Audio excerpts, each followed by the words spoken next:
আমার কাছে মানে তারেক রহমানকে একটু সময় দেওয়া উচিত। মাননীয় প্রধানমন্ত্রী তারেক রহমান, যে ইয়াং জেনারেশন আপনাকে সময় দিচ্ছে, সময় থাকতে ভালো হয়ে যান। এবং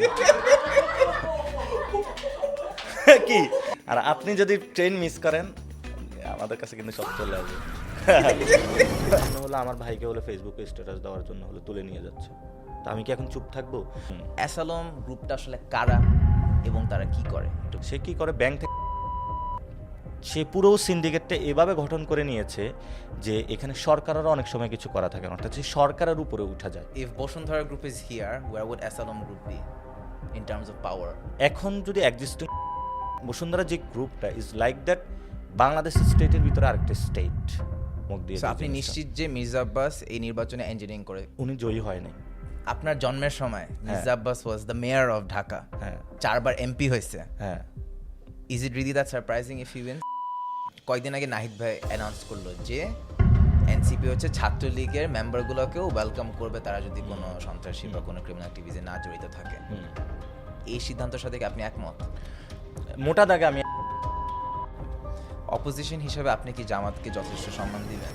তারা কি কথা টথা বলে না, অর্থাৎ পার্লামেন্টে প্রধানমন্ত্রীর কথা বলে না, বিরোধী দলের কথা বলে না। এনসিপি কি জামাতের সাপোর্ট ছাড়া নির্বাচনে 6টা সিট জিততো?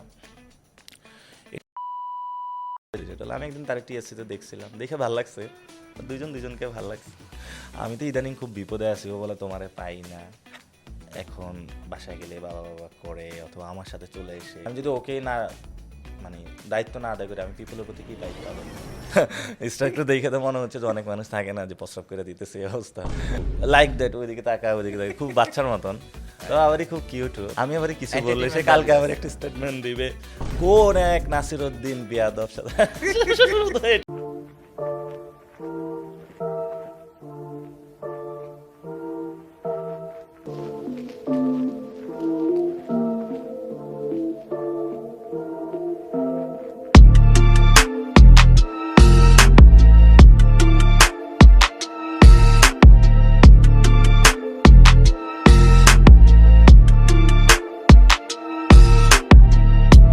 আমরা চলে আসি স্ক্যান্ডালাস সিজন 4 এর প্রথম এপিসোড দিয়ে, and we have none other than Nasiruddin Patwari. Thank you so much for coming. Thank you ভাইয়া, আই থিঙ্ক প্রথম প্রশ্ন আমার থাকবেই যে বাংলাদেশের পলিটিক্যাল ল্যান্ডস্কেপের কথা যদি ভাবি, নাসিরউদ্দিন পাটোয়ারি হচ্ছে মাথা নষ্ট বা এক্সাইটিং পলিটিশিয়ান মনে হয় না আছে। সো আপনার মধ্যে এমন কি আছে যেটা অন্য কারোর মধ্যে নাই?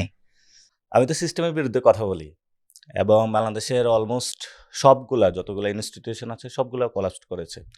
তো মানুষ এটাতে সাফারার হচ্ছে, এবং মানুষের যে দুঃখ কষ্ট ওইটা আমি ফুটায় তুলি, মানুষের মনের কথাটা বলি। হয়তো এই জন্যই হলো যারা সিস্টেমের এর মধ্যে আছে তাদের মাথা নষ্ট হয়ে যায়, এই জন্য মনে হয় এই কথাটা বলছেন। আপনার নাম আসলেই মির্জা আব্বাস সাহেবের নাম আসে। আপনি মির্জা আব্বাস সাহেবকে দাবি করেছেন অ্যাজ এ সন্ত্রাস, মাফিয়া, গ্যাংস্টার এবং চাঁদাবাজ। উনি যেহেতু এখন হসপিটালে আছে, আপনি কি কিছু রিগ্রেট করেন? প্রথমত মির্জা আব্বাস সাহেবের জন্য দোয়া, যাতে আল্লাহ তাআলা ওনাকে সুস্থ করে দেয়। সেকেন্ড কথা হলো, আমি কোনো ব্যক্তির বিরুদ্ধে না, আমি হলাম সিস্টেমের বিরুদ্ধে। ফলত ওই সিস্টেমের বিরুদ্ধে যখন আমরা কথা বলি, কেউ যদি ওই সিস্টেমটা প্রটেক্ট করতে আসে যে ঠিক আছে তুমি এটার বিরুদ্ধে কথা বলিও না, তখনই আসলে ব্যক্তির নামটা চলে আসে। তো ঢাকার বেসিক্যালি যেখানে হলো চাঁদাবাজি, সন্ত্রাস, দুর্নীতি, এটা নট অনলি ঢাকার, পুরো বাংলাদেশে এটা চলে, ওইখানে এটা একটা ভাইটাল রোল প্লে করে আরই। এবং পলিটিক্যাল যে দলগুলো আছে ওইখান থেকে বড় একটা অংশ টাকা যায় এখান থেকে।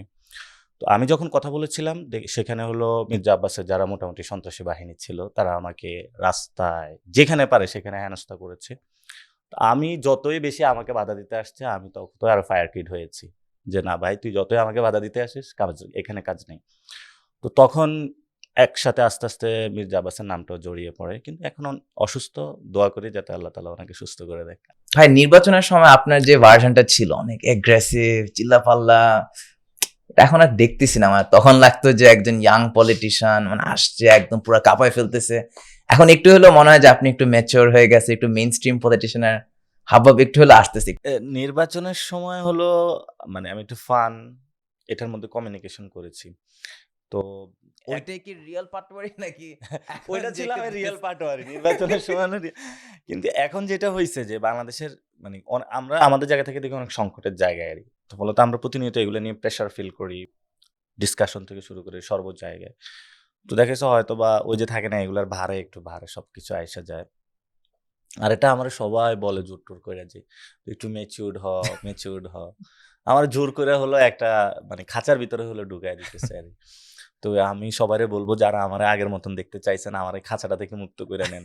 আমি কিছু বললে আমারে বলে বেয়াদব। এই জন্য হলো যারা এই ধরনের শব্দ বলে এদেরকে যদি আপনারা মোটামুটি মুখগুলো আটকাইতে পারেন তাহলে আমি আবার আগের মতন হয়ে যাবো।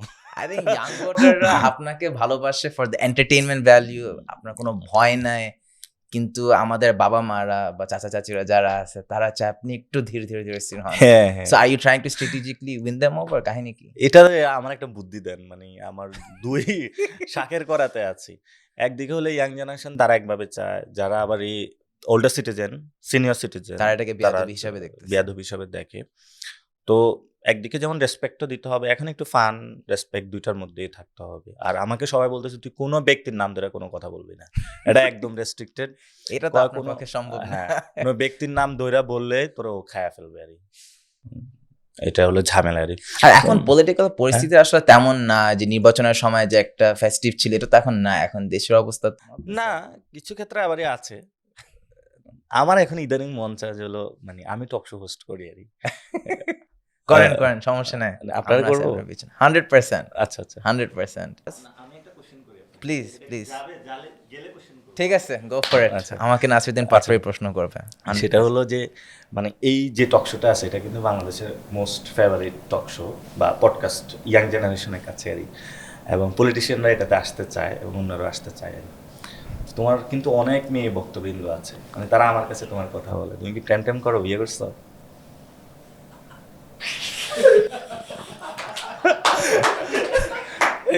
কথা বলো না কেন?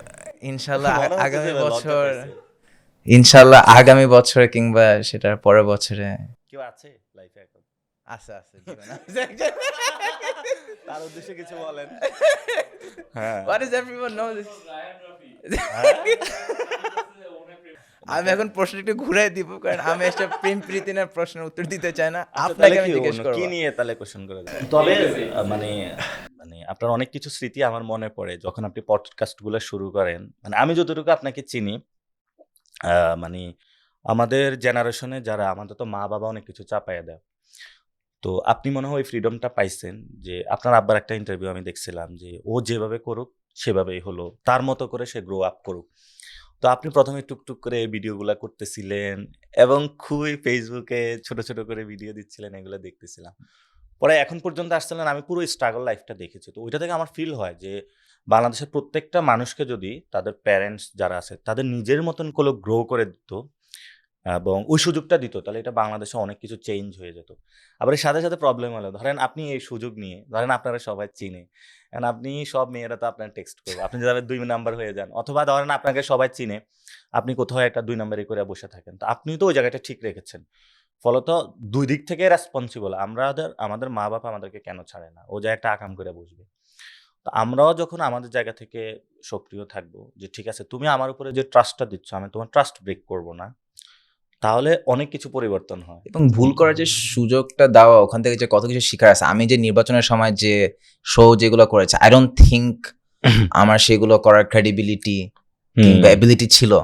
আমি ভেরি নাইস, আমি নিজেকে নিজে ক্রিটিসাইজ করতে আমার কোনো সমস্যা নাই, বাট সে ভুল করার যে মানে সুযোগটা পরিবার থেকে সাপোর্টটা ছিল বা হ্যাঁ। সুযোগ করে দিছে, I think that's very important. আপনাদের প্রতি মানুষের একটা রেসপেক্টও আছে, ভালোবাসা আছে, রেসপেক্ট আছে, ক্রেডিবিলিটি আছে। আপনাদের দোয়ায়। এটা আপনারা আমাদেরকে মানে দিবেন সবসময়, এটা হলো। জি, এবং যারা আপনাদের ছোট ভাই আছে তাদেরকে ইন্ডাস্ট্রিতে Right. নিয়ে আসবেন, গড়ে তুলবেন। লাভ স্টোরি নিয়ে যেহেতু আপনি আমাকে একটা পোক করলেন, আপনাকে একটু জিজ্ঞেস করতে চাই যে আপনার না বাইরে থেকে মনে হয় যে আপনি একটা বউ পাগল। Please tell us about this. এটা মনে হয় বউ পাগল। 100% আপনি খুবই প্রাউডলি আপনার বউয়ের ব্যাপারে কথা বলেন, that makes us very happy to see, যে খুব মানে ভালো লাগে দেখতে ব্যাপারটা। সেটা হলো আমি ২ টা শব্দ মেনটেন করি, একটা হলো রেসপেক্ট আর একটা হলো ট্রাস্ট। আমি তাকে রেসপেক্ট করি, তো ওইখান থেকে হলো ট্রাস্ট আসছে এবং ট্রাস্টটা সবসময় কমিটেড ধরে রাখার চেষ্টা করি। তো পাগল হওয়ার এটা কমিটমেন্ট ইস্যু। এত বেশি আবার পাগলও না, এই কারণ আমি পলিটিক্সের পাগল, রাজনীতিটাই আমার সবকিছু, এটাতেই মানে লাভ ম্যারেজ আর অ্যারেঞ্জ ম্যারেজ?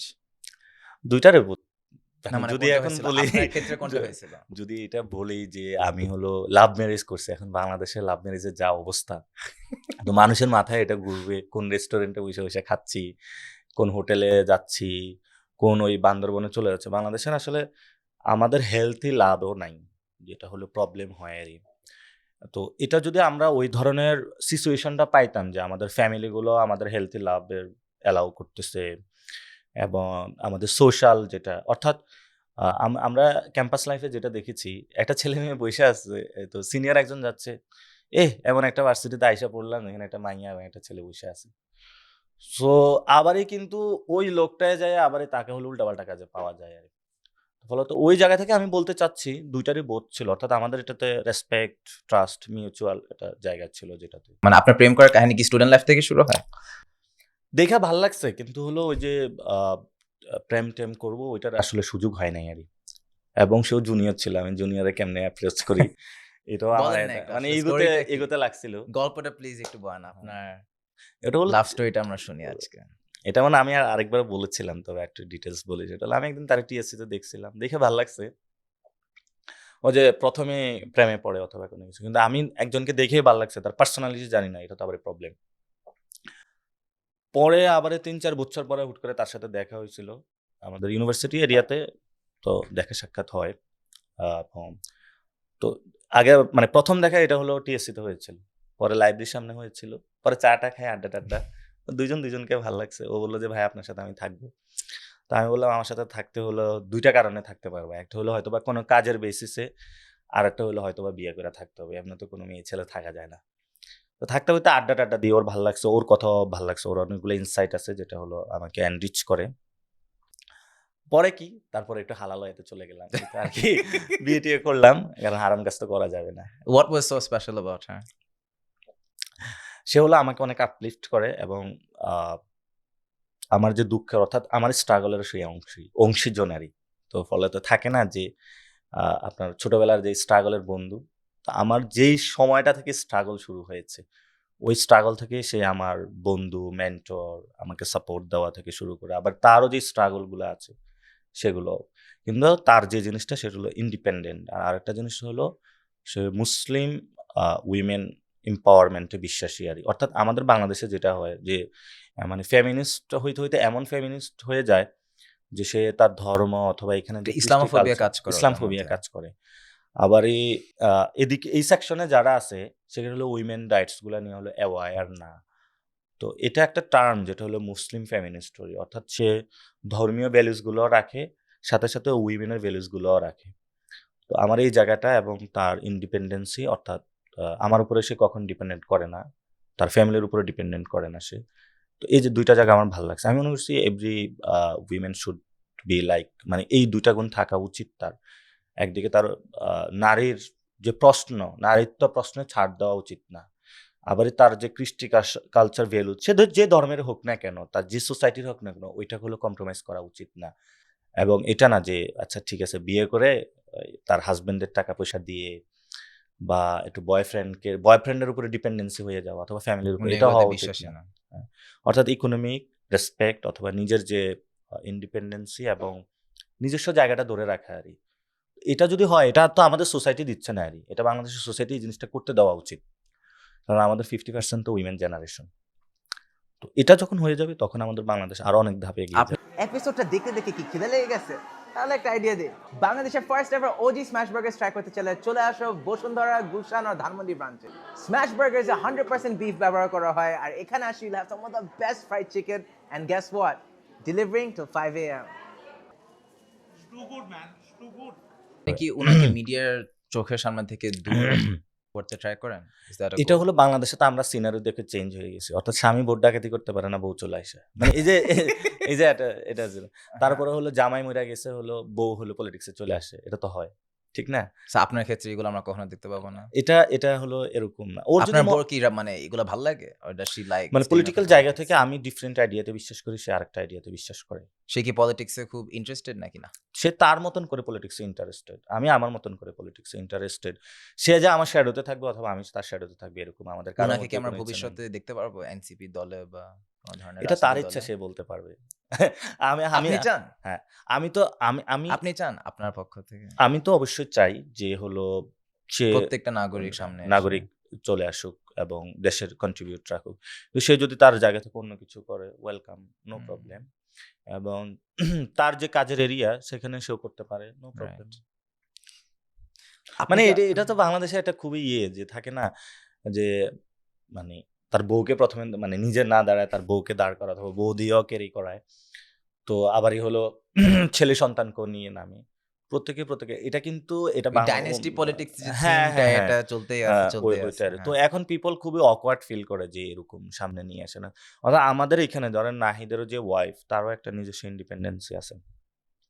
হাসনাতের ওয়াইফেরও নিজস্ব ইন্ডিপেন্ডেন্ট। প্রত্যেকের এখানে এবং আমরা তো প্রায় কাছাকাছি জেনারেশনের। প্রত্যেকে প্রত্যেকের মতন। হুম। এটা তো মানুষ ওই ওল্ড পলিটিশিয়ান এই বউ লইয়া আসতেছে। আমার সালাউদ্দিন ভাই আমার খুব প্রিয় মানুষ। উনি তো হাসিনা আপাকে সাথে নিয়ে দেখতেছি। বইসা থাকে। তো আমার খুবই ভালো লাগে। আবারই হলো তারেক রহমানও দেখি মেয়েকে নিয়ে হ্যাঁ, যেখানে যায় মেয়েকে নিয়ে চারিদিকে নিয়ে যায়। যেতেছে। হ্যাঁ। মেয়ে নিয়ে যায়। সবাই দেখি এমন। আমার এটা বুঝে আসে না কেন এটা মানে তো আপনার ফ্যামিলি পলিটিক্সে বিশ্বাসী না? এই ডাইনেস্টি ফ্যামিলি ডাইনাস্টিক পলিটিক্সে ফ্যামিলি বিশ্বাসী না। না? তার যদি করতে চায় করবে, নো প্রবলেম। ইন্টারেস্টিং। বস কেমনে এটা ইন্টারেস্টিং? না ধরেন আপনাকে নিয়ে এখন আই এম সিউর আমরা যখন থ্রেট খাই আই এম সিউর আপনাকে নিয়ে আপনি অনেক থ্রেটের শিকার হয়েছেন I am sure, hmm. Right? আপনি কোনো কথাবার্তা বলার কারণে যদি পরিবার বিপদে পড়ে তখন how do you deal with that? বা ওটা নিয়ে ভয় কাজ করে না? মানে যখন আপনি একটা জিনিস বুঝে যাবেন, ধরেন এই যে আপনি এই পডকাস্টটা করতেছেন অথবা তো এটার কারণে তো মানে এমনি থাকলে কি হতো ফ্যামিলিতে থাকতেন, খাইতেন বাবার হোটেলে। অনেক রিল্যাক্স লাইফ ছিল অথবা তাদেরও অনেক রিল্যাক্স হতো। এখন তারা একটা টেনশনে থাকে কি করা অথবা কেন এটা? কারণ আপনি একটা জিনিস বুঝেন, you have to change something. যখন আপনি পরিবর্তনের স্বপ্নটা দেখবেন, আমি যদি এটা সাফার না করি তাহলে আমার বাচ্চা সাফার করবো। তো ওরে তো বাঁচাইতে হবে, আমি সাফার করি যাতে ও সাফার না হয় এটা। পরিবর্তনটা তো কারো না কারো দিয়ে শুরু করতে হবে। ফলত এটার জন্য তো ফ্যামিলি লাইফে একটু প্রেশার যাবে, বন্ধু-বান্ধব সার্কেলে প্রেশার যায়। সব জায়গাতে প্রেশার যাবে একটু। আপনার ওয়াইফ কি কখনো আপনাকে বলে যে ভাই চিল, রিল্যাক্স? আমি তো ইদানিং খুব বিপদে আছি। ও বলে তোমারে পাই না। তারপরে বলে যে মানে ওরে আমি বলি যে অভ্যুত্থানের সময় যে আর কয়টা দিন তারপরে ঠিক হয়ে যাবে। তারপরে সরকার গেল, তারপরে আ বললাম যে আর কয়টা দিন। তারপর ইলেকশন চলে আসলো বললাম আর কয়টা দিন। আর ওইটা জায়গা থেকে তো আমার কিছু বলতে পারে না। কারণ দেখে যে ধরেন আ মানে ও ঐদিন হলো মানে বিভিন্ন জায়গায় বলল যে ওর যাতায়াতে প্রবলেম হচ্ছে। তো আমি হলো তার একটা সাইকেল কিনে দিছি। তো এখন সে তো এটা বলতে পারে না যে তাকে আমি অনেক লাক্সারি লাইফ দিচ্ছি, দুর্নীতি করতেছি অথবা মানে ওই জায়গাটা দেখে যে আমি কমিটেড ওয়েতে দেশের জন্যই কাজ করি। ফলত নিজের জায়গা থেকে একটা রেসপন্সিবিলিটি আসে। আমি বললাম, "আমি যদি আমার জায়গা থেকে দেশের জন্য কাজ করি, তোমার তো আমাকে হেল্প করা উচিত। তুমি যদি এটা না করতে পারো তাহলে এট লিস্ট আমাকে হেল্প করো।" ওই যে থাকে না একটু আবার মানায় টানায় না। যেভাবে আপনারা মানায় নেন। আচ্ছা বাই দ্য ওয়ে আপনি যে এত রাতে শুটও করেন, গার্লফ্রেন্ডের সময় দেন না। তাহলে কেমনে কি করেন, হ্যাঁ? এটা কাটো হ্যাঁ? কাটো কাটো। কি কেন আচ্ছা। কাটবেন? হ্যাঁ? আমার প্রেম প্রীতি আই ডোন্ট থিংক কেউ জানতে চায়। জানতে চায় না?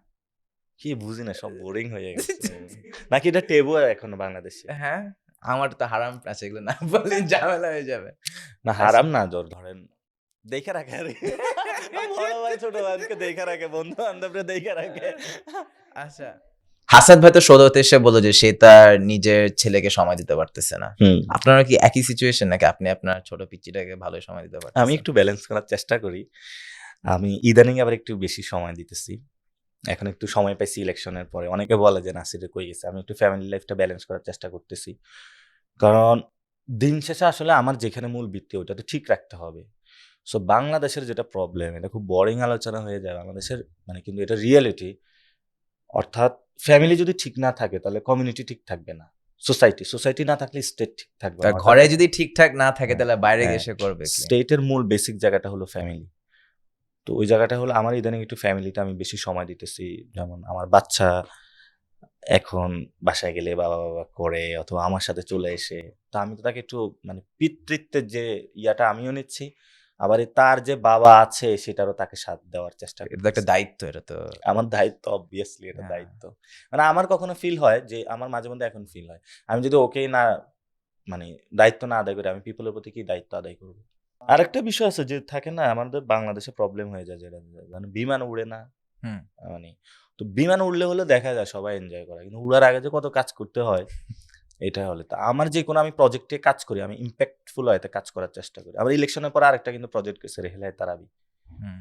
তো মানুষ কি করে যে ইফতার করার সময় ইফতার করা উচিত ফ্যামিলির সাথে বউর সাথে বাচ্চার সাথে তো যেমন আমার হলো এটা করার চেষ্টা করছি আরেকটা হলো স্যাহারি স্যাহারি পরে তো আসলে ওইভাবে কাউরে পাওয়া যায় না এটাও ফ্যামিলির সাথে করা উচিত হয় তো তারাবির টাইমটা হলো আমি মানুষের সাথে অথবা সবাই মিলে একসাথে ঐক্যবদ্ধভাবে পড়ার চেষ্টা করেছি সামনে নেক্সট প্রজেক্টটা যাতে ইম্প্যাক্ট থাকে আমি সারাদিন করলাম এখন পলিটিশিয়ানরা কি করে কোথাও একটা প্রোগ্রামে যায় প্রেস ক্লাবে যায় এই হাম্বি তাম্বি দুনিয়ার বক্তব্য দেয় এগুলা কিন্তু কেউ এই জেনারেশন দেখেই না কেউ দেখতেছে না। সরি টু যারা আপনারা বাংলাদেশে Podcast পলিটিক্স দেখে, করেন podcast দেখে।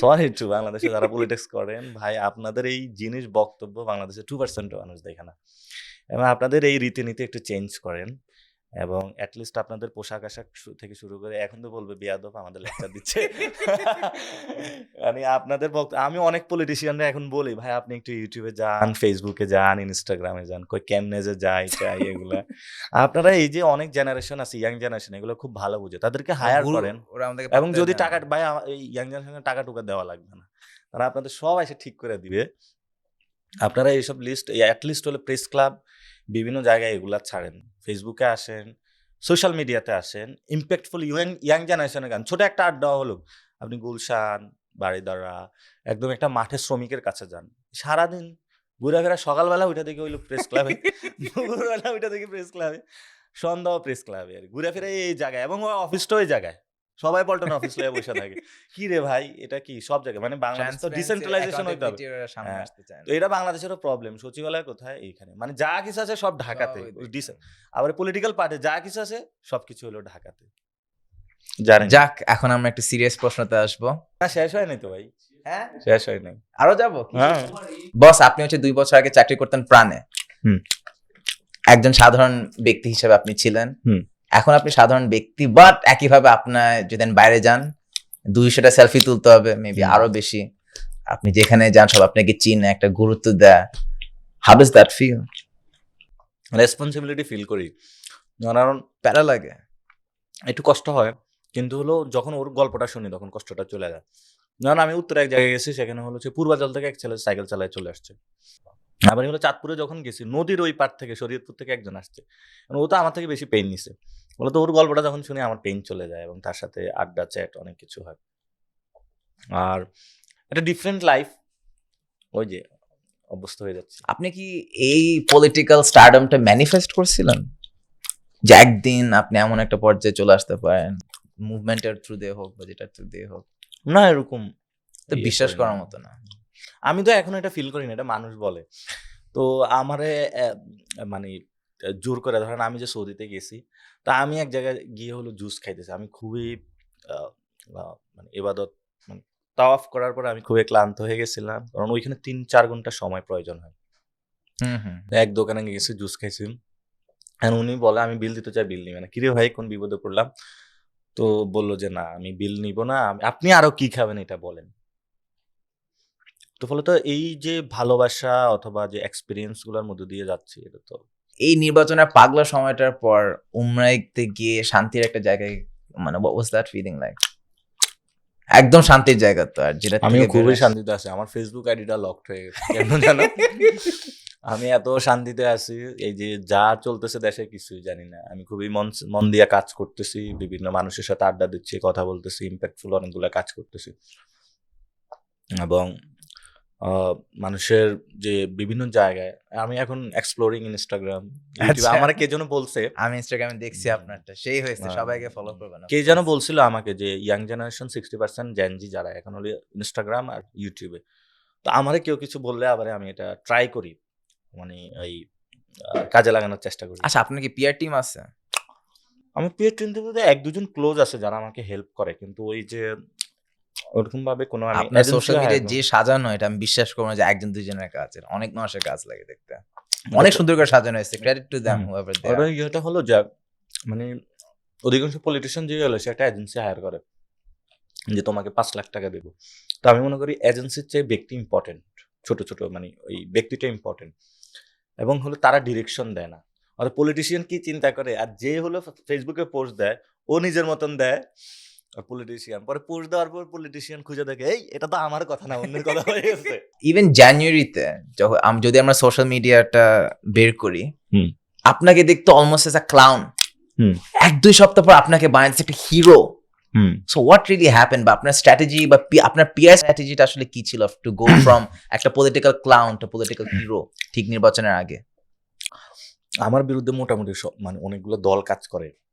দেখা গেছে আমি ধরেন গণ অভ্যুত্থানের পরে অনেকগুলো সাংবাদিকের যারা সাধারণ সম্পাদক তাদেরকে একটা রুমে ডাকছি। আমি বলছি আপনাদের লজ্জা করে নাই? এই যে 17 বছর এগুলা করছেন, এই লজ্জা থাকলে এখন ঘর থেকে বের হবেন না, আগে নিজে রিমোর্স অথবা নিজেকে সংশোধন করেন। এখন বুঝেন এই অনেক লোক কিন্তু এখন টিভি চ্যানেলের সম্পাদক আছে, এই লোকের আমার কি নির্যাতনের মধ্যে দিয়ে যাবো এটা চিন্তা করেন। তারপরে হলো তারেক রহমানের একটা অনলাইন মিটিং আমি ঘুমাচ্ছিলাম, মানে আমি এরকম ঘুমায় যেতেছিলাম, তারপরে উনি এখন ওই লোকটা তো আমার প্রতি একটু বিরক্ত হবে, এরকম ভাবে হলো কি, এরপরে দেখা গেছে যে বিভিন্ন পলিটিক্যাল পার্টি একটা কাজ করে, এটা আমার কারণে আটকায় যায়, যে নাসির একটা গ্যাঞ্জাম লাগাই দিল আর।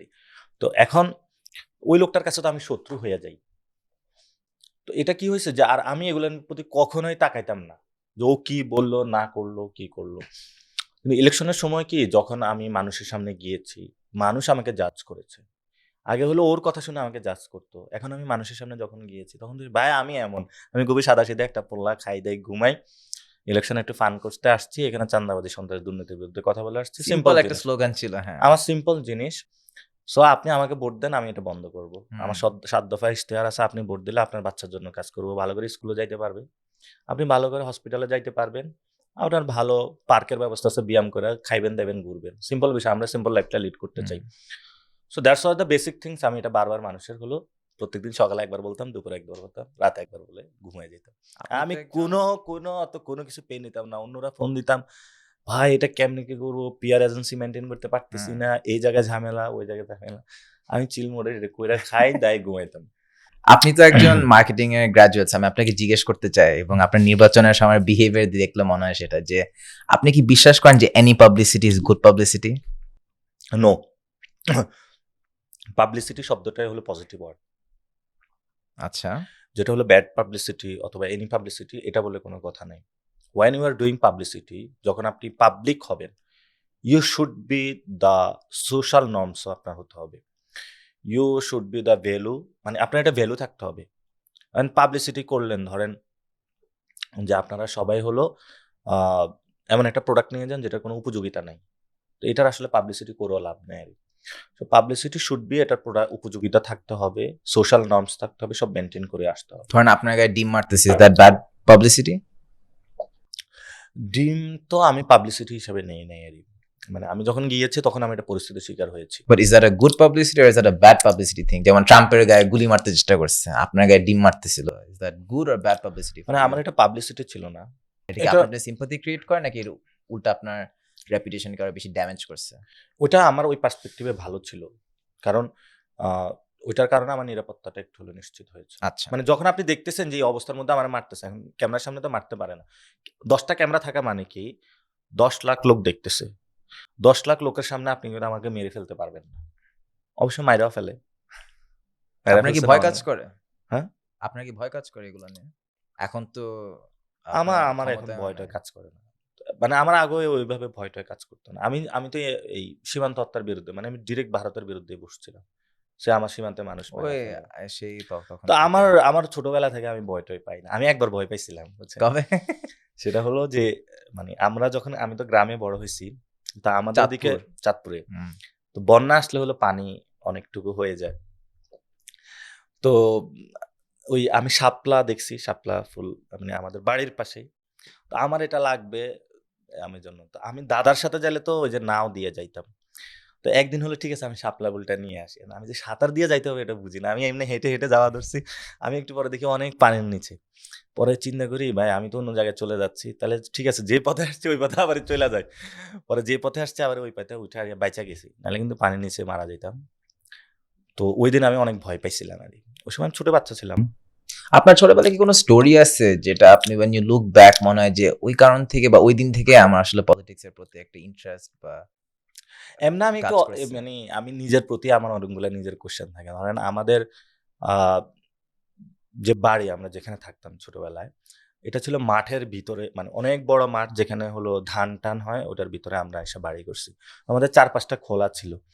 তো যখন ধানের সিজন থাকে না, অর্থাৎ জমিন খালি থাকে, ওই সময় রাতের বেলায় হলো আমি এই মাঠের মধ্যে যেতাম। কারণ দিনের বেলা হলো গরু নিয়ে দাদার সাথে যেতাম বা আব্বার সাথে। তো রাতের বেলা ওই জায়গাটায় যাইতাম। যাওয়ার পরে দেখলাম আমি পুরো আকাশ দেখতাম শুধু। এবং আমার কাছে ছোটবেলায় সবচেয়ে, আমি তো তখন অ্যাস্ট্রোলজি অথবা এই সায়েন্সের অত কিছু বুঝতাম না। কিন্তু এই তারা অনেকক্ষণ থাকে না দেখি, তারা মানে একটা কিন্তু অন্য জায়গায় চলাফেরা করে। তারপরে চাঁদ দেখতাম। তো আমার কাছে খুবই আশ্চর্য লাগতো যে এগুলা কেমনে কি? পরে তো সায়েন্সের অনেকগুলা বুলেটিন পড়ছি যে কেমনে। তো তখন থেকেই আমার রহস্য, এবং অনেক স্টার এখন আপনি গবেষণা করে দেখতে পারেন। মুন, স্টার এগুলার হলো মানে মানে যে জি। যে ইয়াটা আছে এটা খুবই কমপ্লেক্স, এবং এখান থেকে আপনি অনেক কিছু খুঁজে পাইবেন আর কি। কিন্তু এই পলিটিক্যাল থিয়েটার না আপনার এটা কবে থেকে অবশ্যই ইন্টারেস্ট শুরু আপনার হয়? আরেকটা বলি, বুঝছেন? জি। ধরেন আপনি বিয়ের পরে হোক আগে হোক যেখানে হরেক একজন প্রেমিকাকে নিয়ে হলো চাঁদ দেখতে বের হবেন। আমি যখন প্রেম করতাম আমার এরকম একটা ইন্টারেস্টিং কাহিনী আছে। আমরা হলো একদিন বন্ধুদের সাথে আড্ডা দিতে চাইলে এখন বেস্ট জায়গা হলো সাংহাই। এখানে পাবেন dumplings, bang bang chicken, crazy একটা আইস মাইলো, আর আরো অনেক জোস জোস প্যান এশিয়ান আইটেম। ও আর বাই দ্য ওয়ে, এখানে আসলে you can enjoy the arcade and karaoke as well. শুরু হয়েছিল একটা ফুড কার্ট দিয়ে, এখন দিয়ে 4 branches in Banani, Dhanmondi, Gulshan two chef's table and centre point Uttara. So what are you waiting for? And back to the episode. মানে আমাদের শহরের যে আরবান যে এরিয়া আছে, তো এই আরবান এরিয়াতে দেখবেন ঢাকা শহরের চাঁদ দেখাটা অনেক টাফ। কেন টাফ? কারণ চাঁদটা অনেক লং ডিস্টেন্সে দেখতে হয়। অর্থাৎ আপনার চোখের সামনে যখন আলো পড়বে তখন চাঁদটা আপনি ওইভাবে ভিজিবল পাবেন না। তো আমরাও এরকম প্রেম করতেছি, আমরা বলছি আজকে চাঁদ দেখবো। পুরা ঢাকা শহর ঘুরতেছি, কোথাও চাঁদ দেখার লং ডিস্টেন্স পাচ্ছিলাম না। পরে শেরেবাংলা এগ্রিকালচার ইউনিভার্সিটিতে ওইখানে এসে লং ডিস্টেন্স হলো চাঁদ পাইছি আর কি। তো এটার একটা কেন কাহিনীটা বলতেছি যে না, আমরা এমন একটা জীবনে আছি যেখান থেকে আসলে চাঁদও দেখা যায় না, তারাও দেখা যায় না। আর ওই ছোটবেলা দেখতাম, অনেক ভাল লাগতো।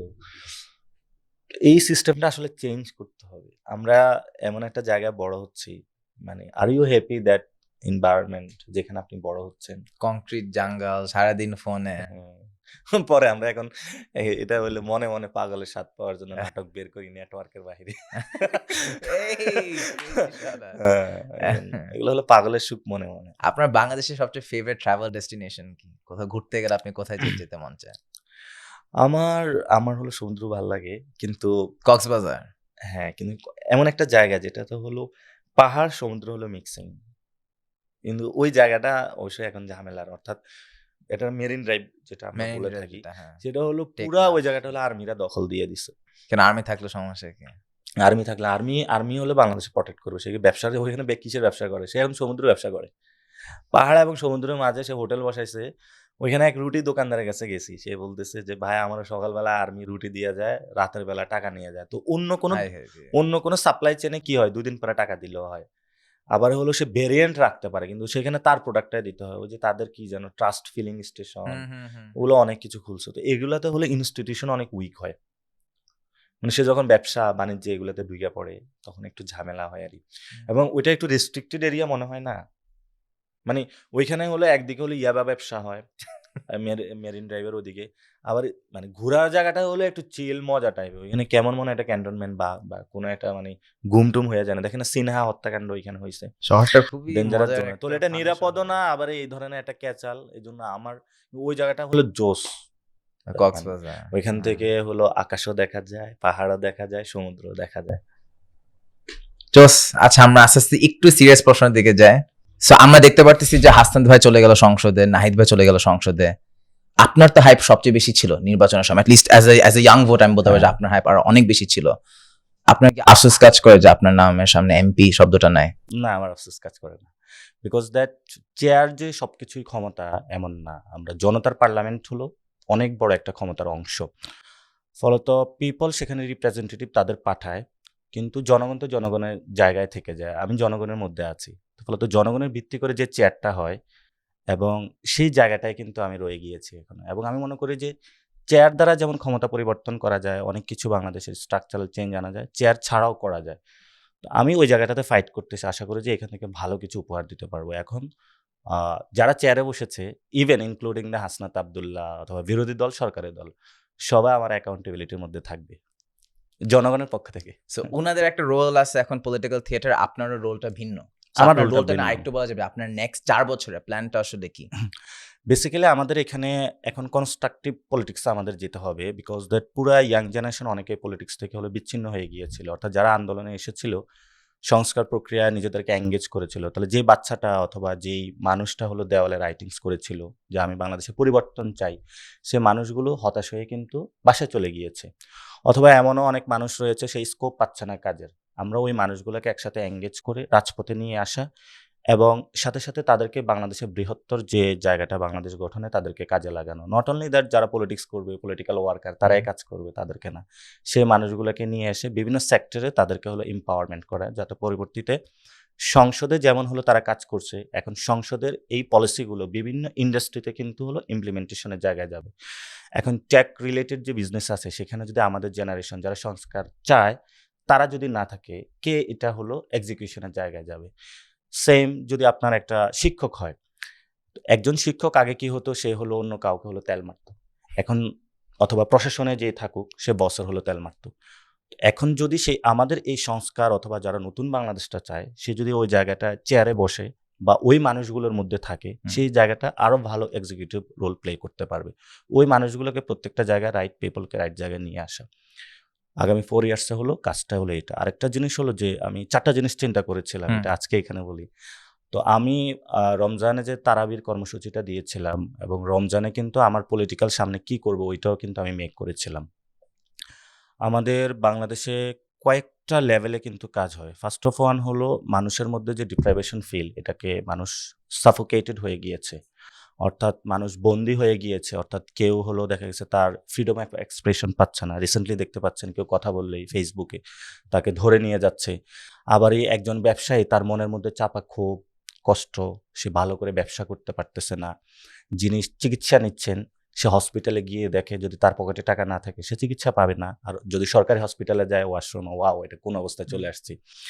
আর যারা হলো শিক্ষা প্রতিষ্ঠানে যাবে, সেখানে হলো যার টাকা দিতে হয় ভর্তির জন্য, অথবা সবাই তো আর প্রাইভেটে পড়তে পারে না, পাবলিক যে স্কুলগুলো আছে ওইখানে দেখা গেছে ক্লাসে যায়, টিচার নাই, খেলাধুলা করে তারপর ফুটবল খেলে হলে বাসায় চলে আসে। কিন্তু তার যে এডুকেশন ব্যবস্থা সেটা কিন্তু ফুলফিলমেন্ট হচ্ছে না। তাহলে প্রত্যেকেই কিন্তু প্রত্যেকটা জায়গায় হলো বন্দি অবস্থায় আছে, তাহলে তাদেরকে হলো আজাদ করতে হবে। দ্যাটস এ আজাদি যে ফিলিংস, ফ্রিডম ফিলিংস, জি। এই জায়গাটা হলো ইয়াং জেনারেশন বলে পুরো বাংলাদেশের মানুষের নতুন করে জাগাইতে হবে, নাম্বার ওয়ান। সেকেন্ড ওয়ান হলো সবার মধ্যে জেগেছে, তাহলে সবাই কি তার জায়গায় বসে থাকবে, নাকি এটা নিয়ে কোনো অ্যাক্ট করতে হবে? অ্যাক্ট করার জন্য টুগেদার হতে হবে, অর্থাৎ সংঘবদ্ধ হতে হবে। That's need organisation. পিপল জায়গাটা লাইক দ্যাট। আপনি এখানে পডকাস্ট করেন, অথবা আপনারাও কিন্তু এখানে একটা অর্গানাইজেশন রূপে আছেন। একজনে হয়তো প্রোডাকশনে কাজ করেন, একজনে ভিডিও এডিটিং, অথবা একজনে সেট রেডি করতেছেন। তো ফলে তো সবাই একটা টুগেদার এক জায়গায় এসে একটা অর্গানাইজেশন মেক করেছে। থার্ড নাম্বার হলো আপনারা যখন একসাথ হয়েছেন তখন কিন্তু অ্যাক্ট করবেন আপনারা, যে ঠিক আছে তাহলে হলো আমি এই কাজটা করি। দ্যাটস মিন এটাতে যদি আপনি একটা ইনকিলাব শব্দ বলে, অথবা যদি আপনি ইংরেজিতে বলেন, তাহলে হলো কোনো প্রটেস্ট করা অথবা নিজের অধিকারের জন্য মাঠে যাওয়া, তাহলে 3 নম্বর এই কাজটা করতে হবে। 4 নম্বর হলো আরেকটা জেনারেশন রেডি করতে হবে। আমরা এটা করলাম, করার পরে কি করলো, যে যারা বড় বড় পলিটিশিয়ান সো কল্ড, বড় বড় ইন্ডাস্ট্রির ব্যাকআপে চলাফেরা করে বা দেশের চলাফেরা করে, তারা এসে আবার আমাদের মাথার উপরে বসে গেল, তাহলে তো আমাদের সবকিছু আবার ভেস্তে যাবে। এই জন্য এটাকে বলা হয় ইনসাফ ভিত্তিক রাষ্ট্র, আর অ্যান্টি এস্টাবলিশমেন্ট অ্যান্টি এস্টাবলিশমেন্টের যে পলিটিক্স, সেটার একটা ফোর্স রেডি করতে হবে। Who will be the future minister, অর্থাৎ আগামীর হলো যিনি আইসিটি মিনিস্টার হবেন, আগামীর যিনি হলো প্ল্যানিং মিনিস্ট্রিতে যাবেন, তারপরে হলো প্রশাসনে যিনি যাবেন, হোম মিনিস্টার যিনি হবেন, ওনার এই জনগণের যে পিপলসের পালস সেটা বুঝে উনি হলো কাজ করবেন। সাথে সাথে তার রাষ্ট্র চালানোর অভিজ্ঞতারও কিছু প্রয়োজন। এই ধরনের একটা জেনারেশনকে আমরা মেক করতে চাই। তাহলে 4টা কাজ। প্রথম হলো মানুষের মধ্যে ফ্রিডমের এক্সপ্রেশনটা আসবে, যাতে সে মুক্তির পথটা খোঁজে, তারপরে তাকে অর্গানাইজড করতে হবে। 3 নম্বরে ওই মানুষগুলোকে অ্যাক্ট করতে হবে। তাহলে যে 2 নম্বরে লোকগুলো আছে তাদেরকে সরায়া তাকে রাষ্ট্র পরিচালনার দায়িত্ব তাকে দিতে হবে, যেটা বিভিন্ন দেশে হচ্ছে। ওই মানুষগুলো দিয়ে নতুন আমরা একটা বাংলাদেশ, যেটা স্বপ্ন দেখি আমরা, ওইটা আমরা মেক করতে পারবো। একটু বিস্তারিত বললাম। জুলাইয়ের পর আপনাদের 1.5 বছর ছিল একটা দল ফরমেশন করা, এবং 1.5 বছর পর এনসিপি সংসদে 6 জনকে পাঠাতে পারছে। Is that enough? না, এনাফ না, এটা তো মাত্র শুরু। আমরা আপনার কি তো একটু ডিসঅ্যাপয়েন্টমেন্ট কাজ করে যে এই ব্যাপারে? ডিসঅ্যাপয়েন্টমেন্ট তো অবশ্যই আছে, বিকজ দ্যাট আমরা যখন মানে আমাদের 3টা ফেজ কিন্তু গিয়েছে আমাদের লাইফে। একটা হলো মানে অভ্যুত্থানের পূর্ব, আরেকটা হলো অভ্যুত্থানের সময়, আরেকটা হলো অভ্যুত্থানের পরে। অভ্যুত্থানের পূর্বে সময়টা ছিল আমাদের জন্য যেমন চ্যালেঞ্জিং, সবাইকে অর্গানাইজ করা এবং মাঠে নামানো এবং নতুন একটা ব্রেক থ্রু করা, বাংলাদেশে একটা পরিবর্তন নিয়ে আসা। আর অভ্যুত্থান যখন হয়েছিল সেই সময়টা কিন্তু প্রতিনিয়ত আমাদের থেকে ক্ষমতাটা কেড়ে নেওয়ার চেষ্টা করা হয়েছে। তো এখানে আমরা বলতে আমরা কয়েকজন ব্যক্তি বোঝাচ্ছি না, অর্থাৎ বাংলাদেশের জনগণ থেকে, অর্থাৎ মানুষ যখন রাজপথে ছিল সেখানে কিন্তু 5 তারিখে পলিটিক্যাল পার্টিগুলো ক্যান্টনমেন্টে গিয়েছিল। তাদের আসার কথা ছিল হলো মানুষের সাথে, অর্থাৎ জনগণ রাস্তায় আর জনগণের যারা লিডার তারা হলো এই ক্যান্টনমেন্টে। যদি তারা জনগণের সাথে থাকতো তাহলে হয়তোবা ওই দিনে বাংলাদেশে একটা বড় পরিবর্তন হওয়ার সুযোগ ছিল। ওই দিন আমরা হলো জীবনের নিরাপত্তা চিন্তা না করে ওই দিন আমরা বলেছিলাম যে ক্যান্টনমেন্ট না রাজপথ, রাজপথ, রাজপথ, এই স্লোগান দিয়ে রাজপথে নেমে এসেছিলাম। যতটুকু পেরেছি রক্ষা করে আমরা জনগণের কাজগুলো ডেলিভারি করার চেষ্টা করেছি। শুরু থেকে যেটা হয়েছে যে স্টুডেন্ট যারা তারাই তো হলো প্রটেস্ট করেছে। তো এখানে একটা হিস্টোরিক্যাল ব্যাকগ্রাউন্ড আছে। 80s দশকগুলোতে সাধারণত যে জায়গা থেকে মুভমেন্ট হতো সেটা ছিল হলো ট্রেড ইউনিয়নগুলো, অর্থাৎ শ্রমিক শ্রেণীর মধ্যে। আর রিসেন্ট জায়গাতে হলো স্টুডেন্টরা খুবই ইউনিটির জায়গায় থাকে, ক্যাম্পাসে থাকে, হুট করে তারা বের হয়ে আসতে পারে। এবার এই আন্দোলনটা লেড দিয়েছিল স্টুডেন্টরা যখনই ফিল্ডে এসেছিল, স্টুডেন্টরা খারাপ, তুমি তো পড়ার টেবিলে ফিরে যাও, বাবা তুমি পড়া থেকে উঠে আসছো আবার পড়তে যাও, তাকাইলে বলে তুমি বেয়াদব। এই হলো আমরা অবস্থার মধ্যে দিয়ে গিয়েছি। যতটুকু ব্যাশিং করা দরকার, ক্যারেক্টার অ্যাসাসিনেশন করা দরকার, পুরো ছাত্র সমাজের তারা বললো যে ছাত্ররা কি পারে, এটা পারে না। জুলাইয়ের পর তো আমরা চিন্তা করলাম আচ্ছা ঠিক আছে, ছাত্ররা তো কিছু পারে না, একটু বড়দেরকে দায়িত্ব দিয়ে দেখি আরই। তো বড়রা হলো এমনভাবে রাষ্ট্রটাকে এই পরিস্থিতিতে রেখে গিয়েছে যেখানে হলো আবার আমরা অভ্যুত্থানের পূর্বে যে অবস্থায় ছিলাম এর চেয়ে হলো বিশ্রী অবস্থার দিকে এখন যাচ্ছি আরই। তো ওই জায়গা থেকে সবকিছু গুছিয়ে হলো, অর্থাৎ এস্টাবলিশমেন্টের যে অংশগুলো, ব্যুরোক্রেসি আমার বিরুদ্ধে কাজ করতেছে, ক্যান্টনমেন্ট আমার বিরুদ্ধে কাজ করতেছে, মিডিয়া পাড়া আমার বিরুদ্ধে কাজ করতেছে, বিজনেস সোসাইটি কাজ করতেছে, পলিটিক্যাল পার্টিসগুলো ঐক্যবদ্ধভাবে একসাথে কাজ করতেছে, সবকিছু মানিয়ে কখনো আমাদেরকে গাদ্দার বলে, কখনো বলে যে ভাই এরা তো জুলাই বিক্রি করে দিল, এরা পড়া টেবিলে এসে বাংলাদেশটা নষ্ট করে দিল, সবকিছু মানিয়ে এদিকে তো ফ্যামিলি প্রেশার আছে, তারপরও আমরা হলো সামনে যাচ্ছি। আল্লাহর কাছে প্রার্থনা করি যাতে হলো আল্লাহ আমরা যে উদ্দেশ্য হলো, যে নিয়তে হলো কাজগুলো হাতে নিয়েছে যাতে কমপ্লিট করতে পারি। তো সেই জায়গা থেকে এটা আমাদের ব্রেক থ্রু হয়েছে পার্লামেন্টারি সেশনে। আমরা নিজেরাও চিন্তা একটা করছিলাম, ভয়েস আসছে ফাইনালি। হ্যাঁ, এটা পার্লামেন্টে একটা ভয়েস এসেছে। সামনে আশা করি পুরো তরুণ প্রজন্মের একটা প্রতিনিধি দলকে, পুরো পার্লামেন্টে তরুণ প্রজন্মের প্রতিনিধি থাকবে এবং ভালো মানুষের পার্লামেন্টে থাকবে। সো এনসিপি গ্রোথের মধ্যে সবচেয়ে বড় এনিমিটা কে, বা হোয়াটস দ্য বিগেস্ট অবস্টাকল? এটা হলো একটা জেনারেশন ফাইট, এবং এই জেনারেশনটা কিন্তু সর্ব জায়গায় আছে, বিএনপির মধ্যেও আছে, জামাতের মধ্যেও আছে।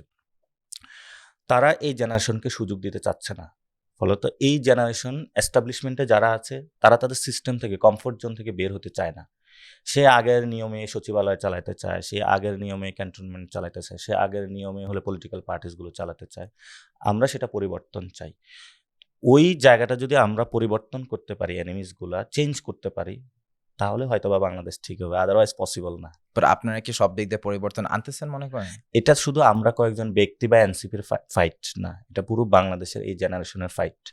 প্রত্যেকের জায়গায় যদি সক্রিয় হয়, লাইক দ্যাট আমি পলিটিক্যাল জায়গাতে আছি, আপনি মিডিয়া ইন্ডাস্ট্রিতে আছেন, কেউ ব্যুরোক্রেসিতে আছে, কেউ হলো সিকিউরিটিতে আছে, কেউ বিজনেসে আছে, কেউ ফরেনে আছে, প্রত্যেকের জায়গা থেকে যদি সক্রিয় হয় এবং ডটগুলো যদি একসাথ হয় কালেকটিভ জায়গা থেকে, তখন বাংলাদেশে পরিবর্তন হবে, এছাড়া পসিবল না।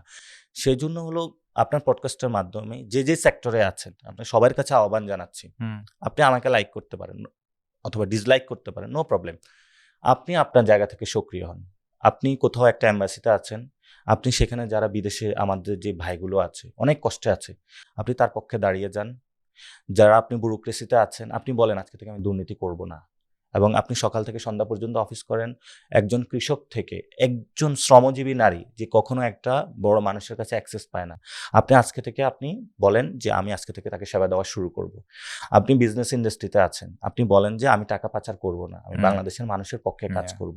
প্রত্যেকের জায়গা থেকে যদি আপনি রিফর্ম সবার থেকে আসতে হবে, নট জাস্ট কয়েকটা পলিটিক্যাল পার্সন, এটা হলো একটা ইকোসিস্টেম, এটা স্টেটের ইনস্টিটিউশনাল ফাংশনারি যে ওয়ার্কগুলো আছে প্রত্যেকটা জায়গাতে কাজ করতে হবে। এখন আপনি সবকিছু ঠিক করলেন, পলিটিশিয়ানরা খুবই ভালো হয়ে গেল, বিজনেসম্যানরা হলো দুর্নীতি করে, লাভ নেই। তো প্রত্যেকটা জায়গায় কিন্তু একসাথে পরিবর্তনটা হতে হবে।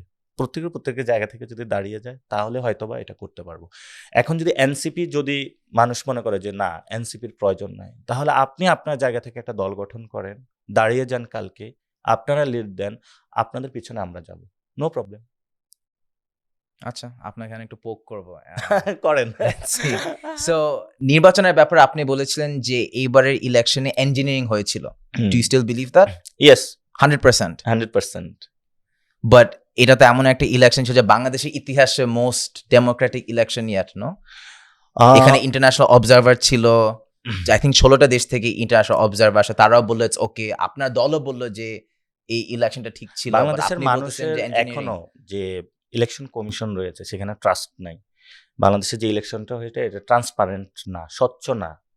এটাতে দেখা গেছে 3 ঘন্টা হলো অধিকাংশ জায়গায় আপনার রেজাল্ট বন্ধ ছিল। আবার হলো এখানে মাসল এবং যে মনিটারি পাওয়ার সেটারও খেলা হয়েছে। এবং আমরা যেটা দেখেছিলাম যে ইলেকশন প্রসেসটা হবে এমন যে জনগণ ভোট দেবে, সেটা কাউন্টেড হবে, যে ইলেক্টেড হবে সেই যাবে। কিন্তু এটা আমরা দেখেছিলাম যে আপনার ইলেকশন কমিশনের সিস্টেম আছে, কোনো ঋণ খেলাপি হলো আপনার ইলেকশন করতে পারবে না। কিন্তু ইলেকশন কমিশনের একজন কমিশনার সানাউল্লাহ উনি বলেছিল, ডিরেক্টলি স্টেটমেন্ট দিয়েছিল, মনের অনেক দুঃখ কষ্ট নিয়ে তাকে এবার মাফ করে দিলাম। তো এটার ওনার বাপের বাড়ি যে মনের দুঃখ কষ্ট নিয়ে মাফ করে দিবে, এবং এটা একটা সংবিধান স্বীকৃত একটা প্রতিষ্ঠান, তাহলে ওনাকে সংবিধান বা রুলস রেগুলেশন ফলো করতে হবে। উনি কিন্তু রুলস রেগুলেশন ফলো করে নাই। যারা এই ডিফল্টারদেরকে দিয়েছে, তাহলে কেউ 2100 কোটি টাকা আপনার পকেট থেকে মেরে দিয়েছে, কেউ 1700 কোটি টাকা মেরে দিয়েছে, এবং সেই টাকাটা গিয়ে ইলেকশনে হলো সে খরচ করেছে। এবং সাথে সাথে আমরা যেটা দেখেছিলাম যে মানে আমি যতটুকু শুনেছিলাম, মানে রাতের বেলা আমি অনেক উপদেষ্টাকে ফোন দিয়েছিলাম যে এখানে যেটা ঘটতেছে ঢাকাতে, এটা তো কোনো ইলেকশন না, আপনি এটা জবাব দেন। তারাও অন্য জায়গায় ফোন দিয়েছে, যখন তারা কোনো জবাব পায়নি। এবং আমি সেখানে দেখেছিলাম, আমি যখন ডিসি অফিসে গিয়েছিলাম সেখানে এনএসআই, বিভিন্ন ডিজিএফআই, বিভিন্ন গোয়েন্দা সংস্থা হলে বসে আছে। আমি যখন বের হচ্ছিলাম, মির্জা আব্বাসের ওয়াইফ কিন্তু ওই অফিসে গিয়েছিল, এবং ওইখানে ডিজিএফআই, এনএসআই, গোয়েন্দা সংস্থার লোকজনগুলো বসেছিল। এটা যদি এভাবে হয় তাহলে হলো তো আপনার ফ্রি অ্যান্ড ফেয়ার, যেটা ক্রেডিবল ইলেকশনের কথা আমরা বলি, সেটা আমরা আসলে এটা বাংলাদেশে এটা প্রথম দেখলাম যে ইঞ্জিনিয়ার্ড ইলেকশনের বলা হয়ে থাকে যে ইলেকশন হয়েছে। এটা আপনার দলও তো ঠিকই মেনে নিল জিনিসটাকে। না মেনে নিয়ে তো কোনো কিছু করার নেই। ওই দিনটার কথা আমার প্রায় মনে পড়ে, যে আমার এখনো মনে আছে যে হঠাৎ দেখতেছি যে আপনি জিততেছেন, যে আপনি হচ্ছে নির্বাচনে জিততেছেন, দেন কয়েক ঘন্টা পরে দেখি যে নিউজ আসলো যে উনি 5000 ভোটে জিতে গেল। এটা এটা এটা এটা এটা নট অনলি দ্যাট আমার এখানে 5000 ভোটে, এটা হলো আমার ফার্স্ট অফ অল যদি বলি, আমার হলো 97 কেন্দ্র হলো একসাথে অ্যাটাক হয়েছে। অর্থাৎ প্রত্যেকটা কেন্দ্রের বাহিনী সামনে হলো সন্ত্রাসী বাহিনী ছিল। তো ওইটার ভিতরে হলো 2 ধরনের লোক থাকে, একটা হলো এজেন্ট ছিল আর একটা হলো প্রিজাইডিং অফিসার ছিল। তো যারা এজেন্ট ছিল তাদেরকেও ধমক দেওয়া হয়েছে, তাহলে সে তাড়াতাড়ি হলো সাইনটা দিয়ে দিয়েছে প্রিজাইডিং অফিসারকেও হলো থ্রেট দেওয়া হয়েছে। সেও থ্রেট দিছে মির্জা আব্বাস। ওইখানে যে ইলেকশনে যারা হলো সন্ত্রাসী আচরণ করেছে, এখন তো উনি অসুস্থ, আমি হয়তো ওনার তো নাম বলবে যে আমি ওনার বিরুদ্ধে বলি, মানে সিস্টেমেটিক এররগুলো আমি দেখাই। যেমন হলো আপনার একটা কেন্দ্রে মির্জা আব্বাসের কিন্তু ওয়াইফ গিয়েছিল, আপনারা দেখেছেন, এই তুই আবারই নতুন করে হিসাব কর, ওটা হলো বাচ্চাদেরকে আমরা বলি না, আবার অঙ্কটা কর ধমক দিয়ে। আপনি নিশ্চিত যে মির্জা আব্বাস এই নির্বাচনে ইঞ্জিনিয়ারিং করে, মানে উনার হাত ছিল? উনি জয়ী হয় নাই, বাট উনার লোকজন করছে এটা। উনি জয়ী হয় নাই, স্টেট থেকে ওনাকে হলো জয়ী হিসাবে ঘোষণা করা হয়েছে। বাট ধরেন আপনার জন্মের সময় Mirza Abbas was the mayor of Dhaka. হ্যাঁ, উনি মেয়র হওয়ার পর 4 বার এমপি হয়েছে। হ্যাঁ, is it really that surprising if he wins the election? মানে উনি এমপি হয়েছে এবং উনি মেয়র হয়েছে, দ্যাট ডাজন্ট দ্যাট যে ইলেকশনটা হলো এখানে ফেয়ার হয়েছে। আপনার মানে আমাদের জেনারেশন বা এই অভ্যুত্থানের পরে নতুন জেনারেশন যেভাবে পলিটিক্সে আগ্রহী হয়েছিল, স্টেটে আগ্রহী হয়েছিল, তারা কিন্তু সচক্ষে দেখেছিল। এই জেনারেশন বিলিভ করে না ইলেকশন হলো ডিরেক্টলি আপনার ফেয়ার এবং ক্রেডিবল হয়েছে। এখন আপনি আমাকে জিজ্ঞেস করবেন যে প্রুফ কোথায়? এটা তো একটা ক্রেডিবল কোশ্চেন। ইলেকশন কমিশনের প্রতি পিপলের এখনো ট্রাস্ট হলো আসে নাই, এবং আপনি বলতে পারবেন না ইয়াং জেনারেশন, আপনি 10 জনের গিয়ে সার্ভে করেন, ডু ইউ বিলিভ দ্যাট যে ইলেকশন কমিশন হলো বায়াসড না, ট্রান্সপারেন্ট ইলেকশন কমিশন, সে আপনাকে বলবে ইলেকশন কমিশনের আমার ফুল ট্রাস্ট নাই, ইলেকশন কমিশন এখানে বায়াসড। দেখেন আপনি হলো ইলেকশনের দিন আমার উপরে অ্যাটাক হয়েছে, এটা হলো বাংলাদেশে এই ধরনের কাহিনী হলো, তাহলে কারা অ্যাটাক করেছে? ভোট 97টা কেন্দ্র হলো একসাথে হলো অ্যাটাক হয়েছে, সেখানে সন্ত্রাসী বাহিনী দিয়ে তারা অ্যাটাক করেছে। অ্যানেক্স ভবনে হলো আমার ব্যালট বক্স ছিল, সেখানে আমি পুলিশ পাঠিয়েছি, উদ্ধার করতে পারিনি। তারপরে আমি বিজেপি পাঠিয়েছি, উদ্ধার করতে পারিনি। আর্মি পাঠিয়েছি, তারপরে 3 বাহিনী একসাথে মিলে গিয়ে হলো ব্যালট বক্স নিয়ে এসেছে। এবং বাংলাদেশ ব্যাংক থেকে যে যাদেরকে হলো নিয়োগ দেওয়া হয়েছে, আপনি দেখেছেন যে একজন ব্যক্তি গিয়ে বাংলাদেশ ব্যাংকে সদল বলে গিয়ে ওইখানে বলেছে আমার এখানে লোকজন আছে, তাদেরকে হলো প্রিজাইডিং অফিসার হিসাবে নিয়োগ দিতে হবে। তো এটা তো আগেই হলো সবকিছু হলো সেট আপ করে রেখেছে। এখন আপনি এটা বলবেন না যে, আমি বলি না যে শুধু আমার কেন্দ্রেই অথবা ঢাকা 8-এ এটা হয়েছে, এটা কিন্তু বাংলাদেশের অন্যান্য জায়গার চিত্রও এটা। এবং যদি ঢাকা 17 বলি অথবা মামুনুল হকের আসনে যেটা হয়েছে, অর্থাৎ আপনার বক্সের ভিতরে যদি আপনার ওই যে ব্যালটের যে সাইনটা দেওয়া হয় তাহলে কিন্তু কাউন্টেড হয়। তো ওনার এখানে যেটা বলেছে যে আপনার যেটা বাইরে পড়েছে এটা কাউন্টেড হবে না, কিন্তু আমার এখানে ডিসি নির্দেশনা দিয়েছে যদি বাহিরেও পড়ে তাহলে সেটাও কাউন্টেড হবে। তাহলে আপনি একই ইলেকশন কমিশন 2 জায়গায় 2টা হলো দিচ্ছে। অর্থাৎ মামুনুল হক যখন কোর্টে মামলা করলো, সে মামলায় বলা হয়েছে যে অর্থাৎ বক্সের ভিতরেই থাকতে হবে, এবং এটা ইলেকশন কমিশনের সিস্টেম।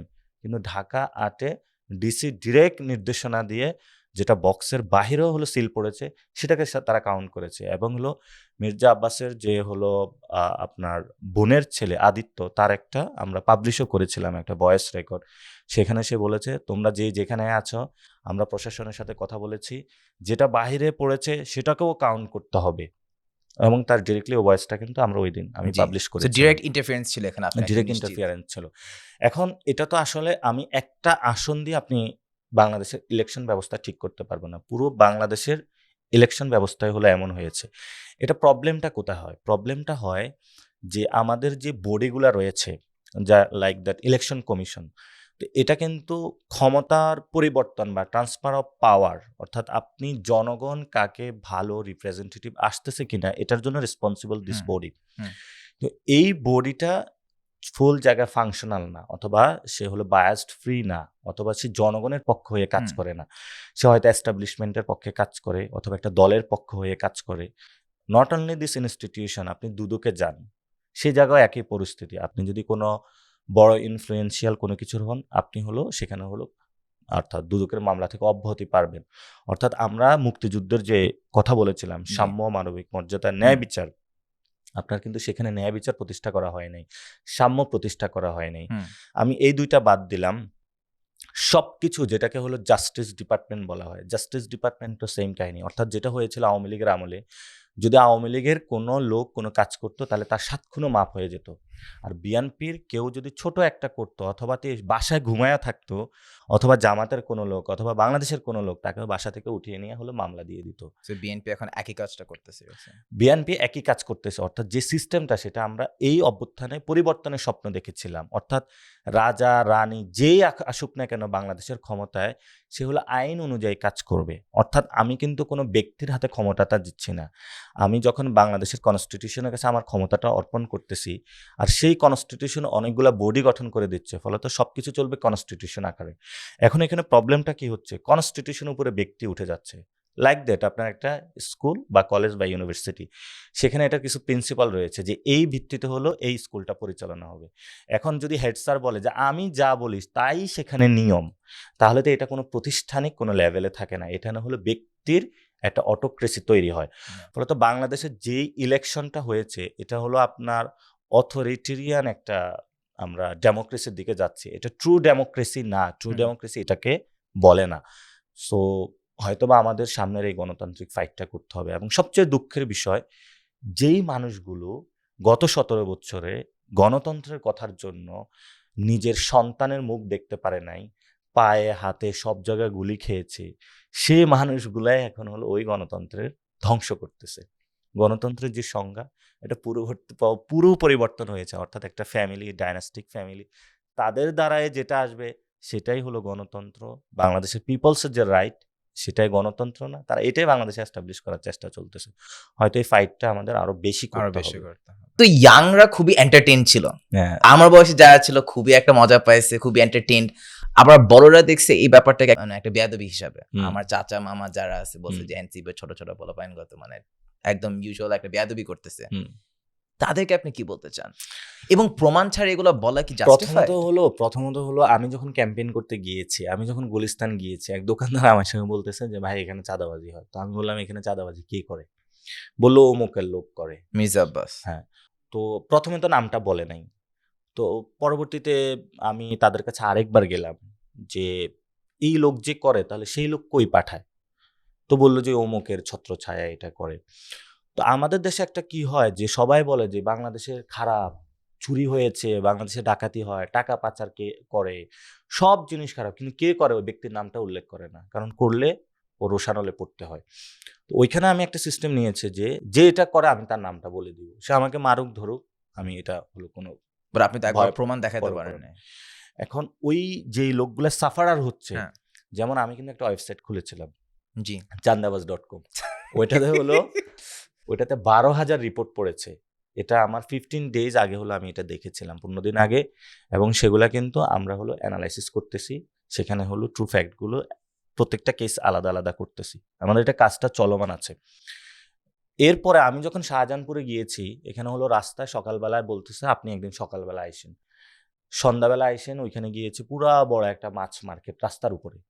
আচ্ছা, রাস্তায় হলো কি মাছ মার্কেটের জায়গা না, হলো গাড়ি চলার জায়গা। এখন মাছের দোকানগুলো নিশ্চয় কেউ বসিয়েছে। মাছ ব্যবসায়ীকে জিজ্ঞেস করলাম যে আপনি এখানে বসাইছেন কিভাবে? বললো আমি এখানে টাকা দিয়ে বসাইছি। আমি বললাম এটা তো সরকারি জায়গা, এখানে গাড়ি চলাচলের জায়গা, আপনি এখানে বসাইছেন কেমনে? বললো যে আমি অমুক অমুক লোককে হলো টাকা দিয়ে বসাইছি। তো পরে খোঁজ পাইলাম হলো মির্জা আব্বাস। এখন যার প্রমাণ দরকার আমি তাকে রাস্তায় ঢাকা হাটের অলি গলিতে ঘুরাবো। নট অনলি দ্যাট ওয়ান, বাংলাদেশে যে কোনো জায়গায় যাবেন, বাংলাদেশে গত 1 বছরে 1.5 বছরে চাঁদাবাজি হয় নাই, পত্রিকার রিপোর্ট আসে নাই, কারা করেছে? ব্যক্তির নাম ছিল না। বাংলাদেশে দুর্নীতি হয় নাই, ব্যক্তির নাম ছিল না, প্রত্যেকের নাম ছিল। তো মির্জা আব্বাসেরও তো দুর্নীতির কেস ছিল। এই 5 তারিখের পরে সেটা হলো ইনফ্লুয়েন্স করে সে মামলা থেকে উনি অব্যাহতি নিয়েছে।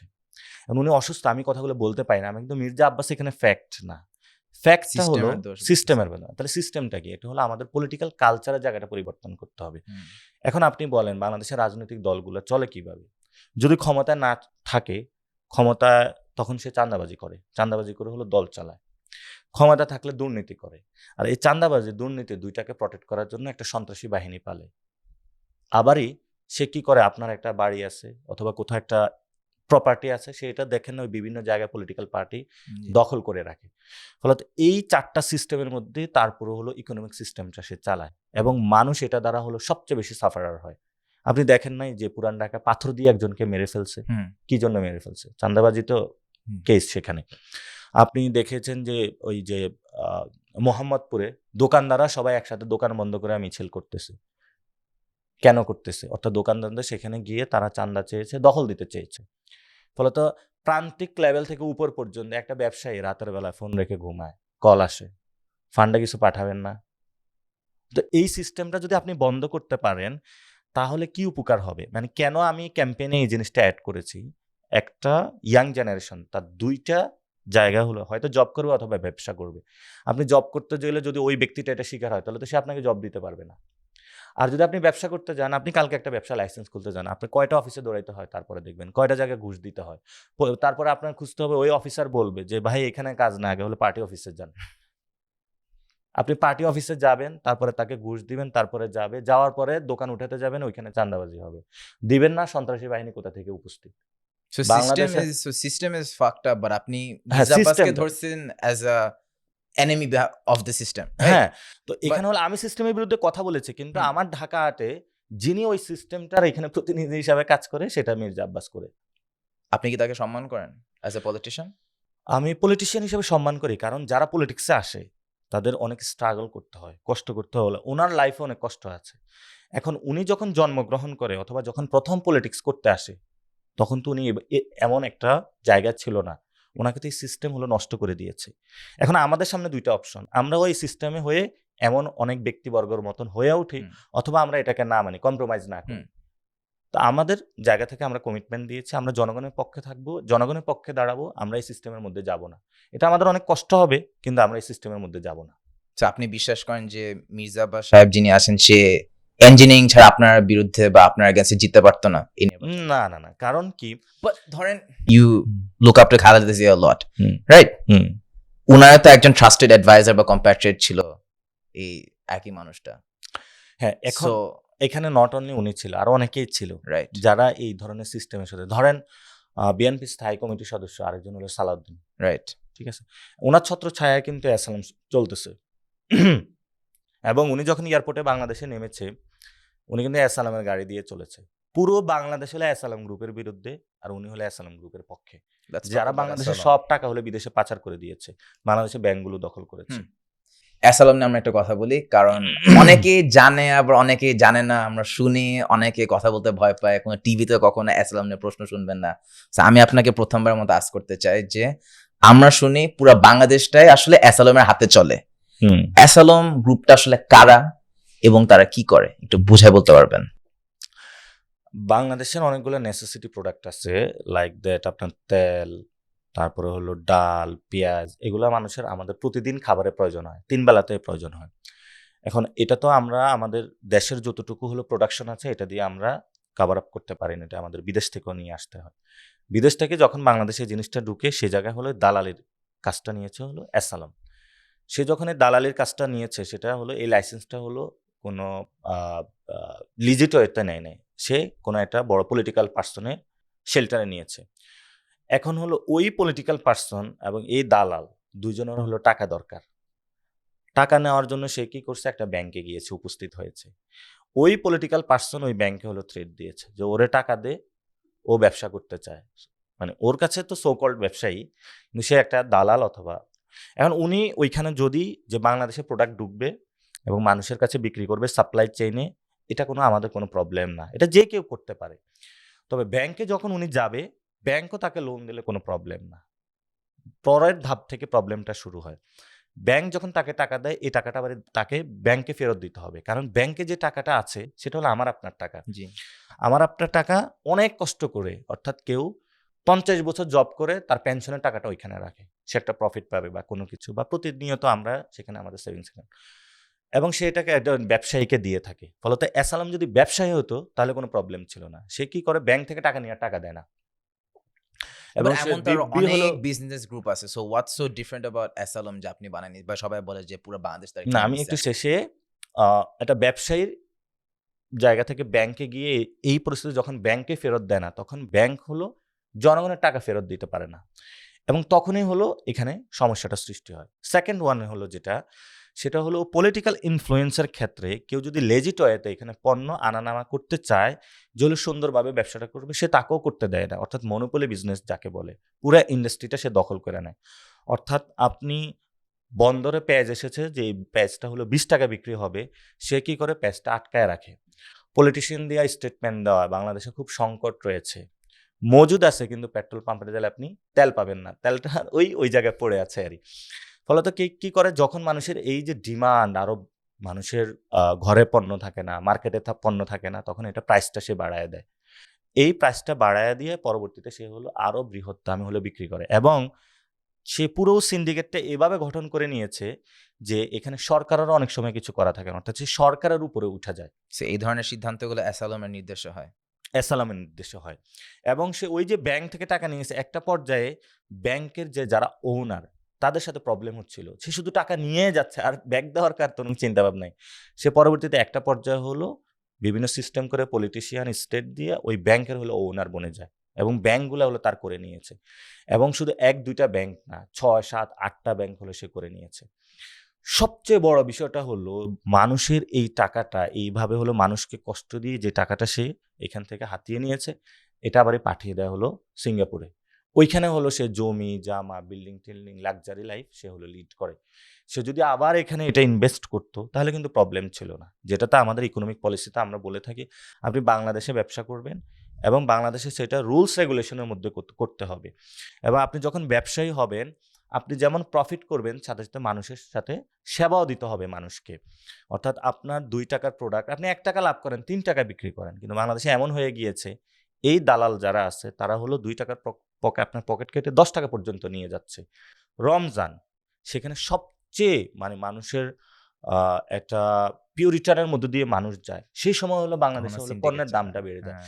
এই যে যত এই কারসাজিগুলো আছে এগুলোর পিছনে এসএলএম জড়িত এবং সে বাংলাদেশের ব্যাংক আপনার নষ্ট করে দিয়েছে, আমাদের নেসেসিটি যে ফুডগুলো আছে সেই ফুড চেইনগুলো নষ্ট করে দিয়েছে। ফলত প্রতিনিয়ত আপনি আমি প্রত্যেকটা, এটা শুধু বড় লোক না, একদম প্রান্তিক যে রিক্সা চালক সে হলো তার দ্বারা সাফারার।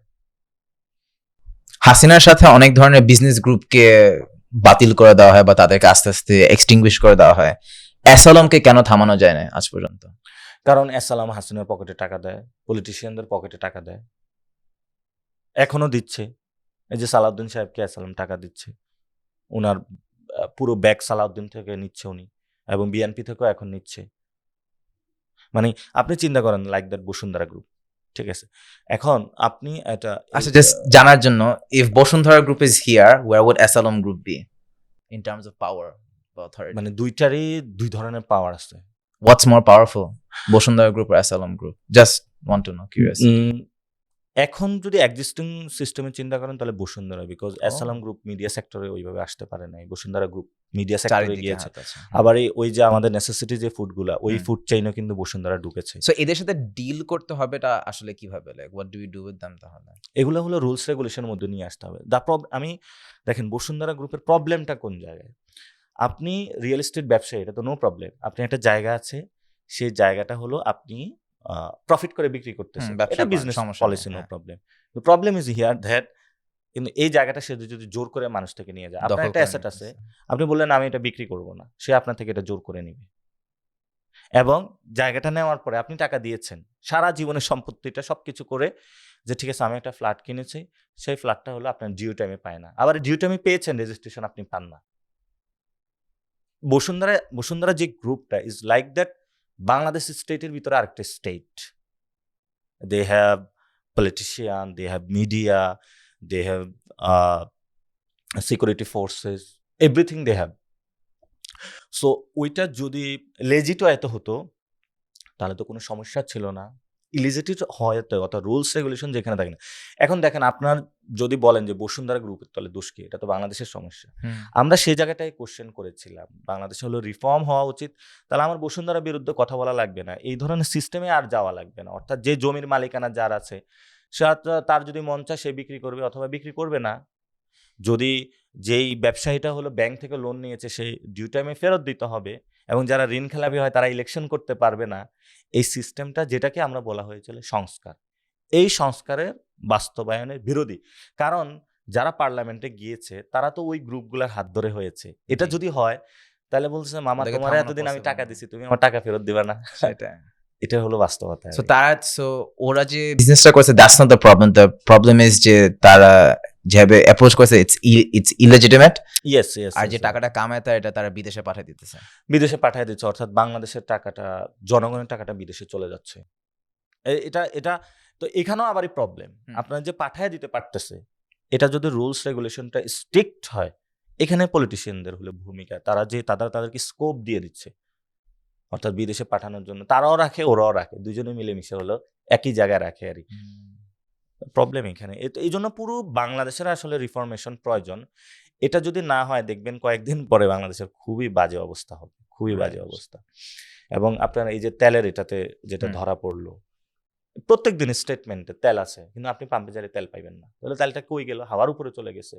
অর্থাৎ সরকার ডিপো থেকে তেল দিচ্ছে এবং সরকার সেখানে কাউন্টিং করতেছে যে আমার এই প্রতিদিন এত ব্যারেল হলো তেল গেল, পেট্রোল পাম্পে এসে তেল নাই, তাহলে মাঝখানে এই পথের মধ্যে তেল কি আকাশে উড়ে যায়?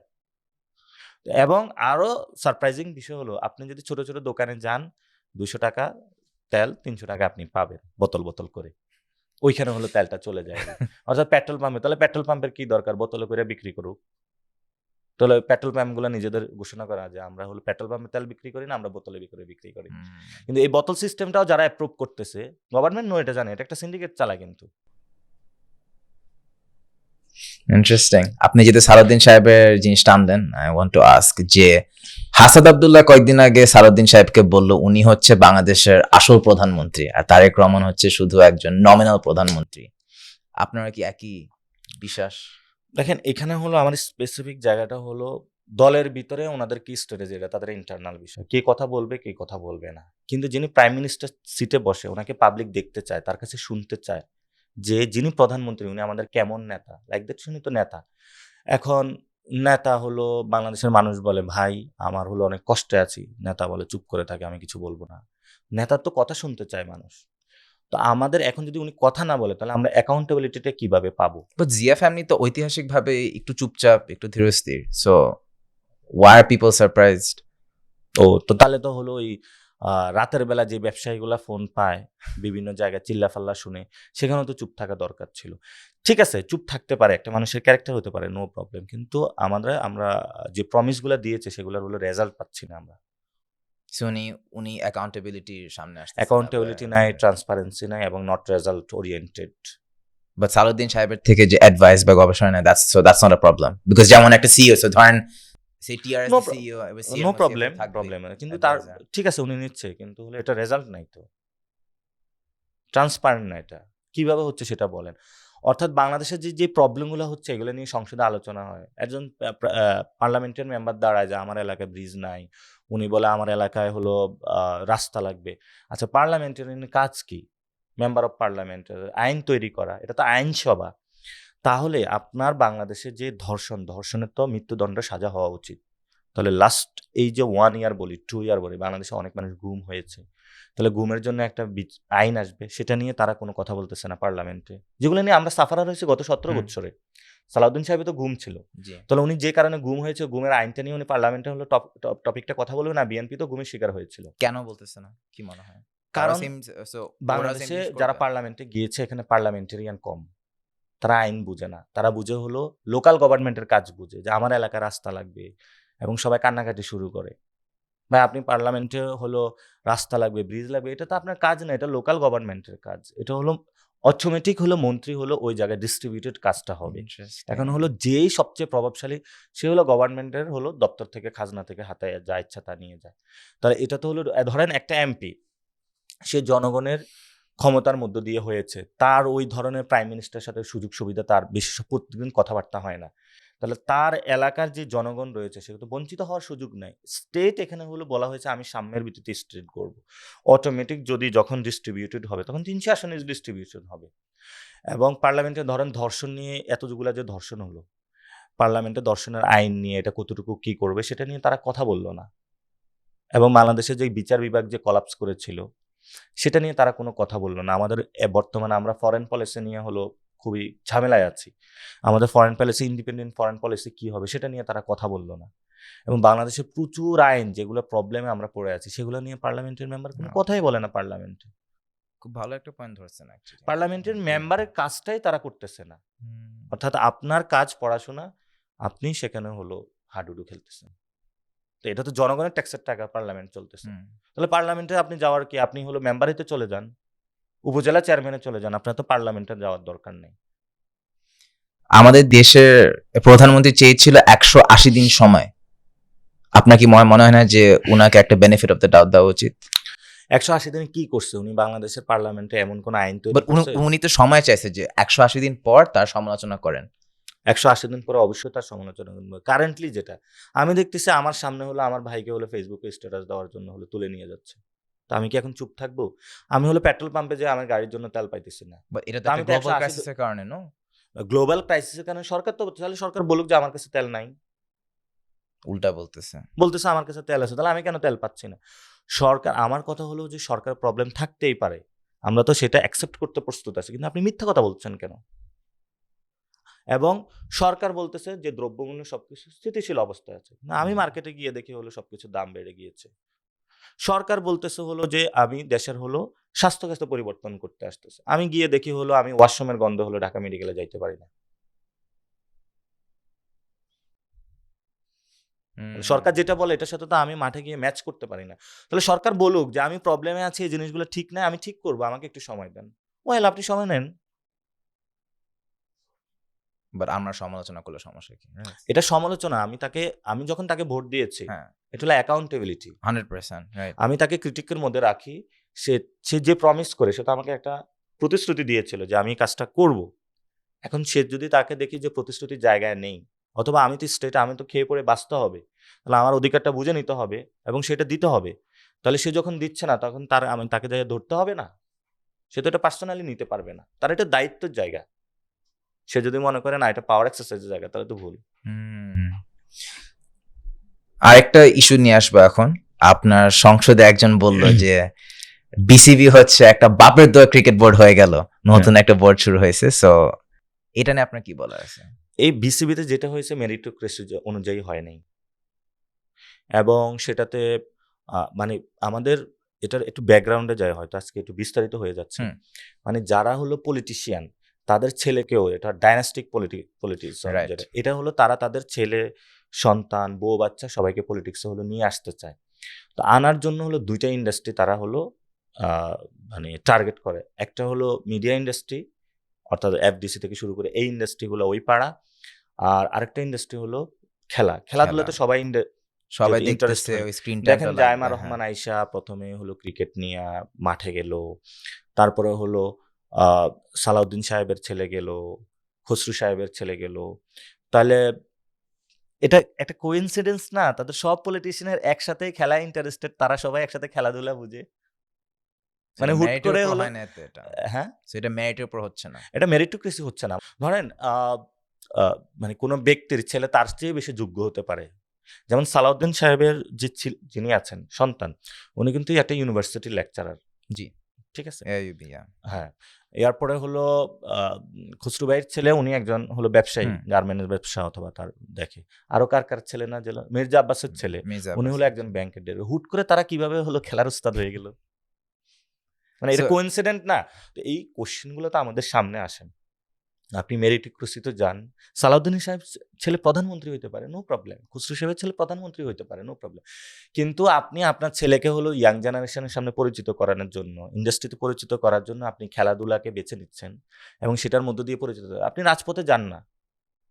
খসরু সাহেব যেভাবে হলো মিছিল মিটিং করছে, সালাউদ্দিন যেভাবে হলো মাঠে ঘাটে হলো সংগঠন গুছাইছে, ওর ছেলেও যেভাবে যে গুছাক, তারপর হলো পলিটিক্সে আসুক। এবং ব্যাপারটা অনেক ওপেনলি হচ্ছে না? ওপেনলি তো মানে ওই যে সবার চোখের এটা হলো সামনে it's বাংলাদেশে কেউ চুরি করে না, বাংলাদেশে সবাই ডাকাতি করে। আপনার এই যে বাংলাদেশ ব্যাংকে যারা বসাইছে, হ্যাঁ, সে হলো পল্টনে হলে তার হলো ওই যে এক্সচেঞ্জ ব্যবসায়ী এগুলো ছিল, ছোট ছোট কিছু হ্যাঁ। দোকানের সে মালিক ছিল। তো আমারও ওই দিন পল্টনের অনেকগুলো লোক এসে বলতেছে, আরে এই লোকটা আমাদের সাথে ব্যবসা করছে, ও এখানে খুব 2 নাম্বার লোক ছিল, কেমনে কেমনে যেন তার হাওয়া ভবনের সাথে পরিচয় হয়েছিল। পরে হলো সে সোয়েটার ব্যবসায়ীতে ঢুকছে, ব্যাংক থেকে লোন নিছে, ওইটাও দিতে পারে নাই, সে লোকটা ঠিক করতে দিছে। সো বিসিবি এখন যাদের ক্ষমতায় আছে তাদের ইন্ডিভিজুয়ালি তাদের কারোর বিরুদ্ধে কিছু নাই, ইটস জাস্ট যে তার যেভাবে আসছে সিনে হ্যাঁ, ওইটা অর্থাৎ আমরা আমাদের জেনারেশনে যেটা, আমরা কোনো ব্যক্তির বিরুদ্ধে না, রাইট, আমরা হলো সিস্টেমের বিরুদ্ধে। সিস্টেমের বিরুদ্ধে। প্রবলেম ইজ হিয়ার দ্যাট, ধর শেখ হাসিনা চলে গিয়েছে, তার জায়গায় তারেক রহমান বসছে, আপনি কালকে বসায় দিলে আপনি এমন হয়ে যাবেন। কেন হয়ে যাবেন? কারণ সিস্টেমটা ঠিক নাই। সো আমরা হলো যে ব্যবস্থাটা আছে, যেটা হলো আমরা 3 তারিখে বলেছিলাম নিউ সেটেলমেন্ট, রাইট। তো নিউ সেটেলমেন্টের জায়গা হলো জায়গায় হলো একটা নতুন পরিবর্তনের জায়গা আসবে, যেখানে মেরিটোক্রেসি থাকবে, অ্যাকাউন্টেবিলিটি থাকবে, ট্রান্সপারেন্সি থাকবে। সেই জায়গাগুলোতে আমরা নিশ্চিত দেখতে পাচ্ছি না, সেখানে আমরা কথা বলতেছি।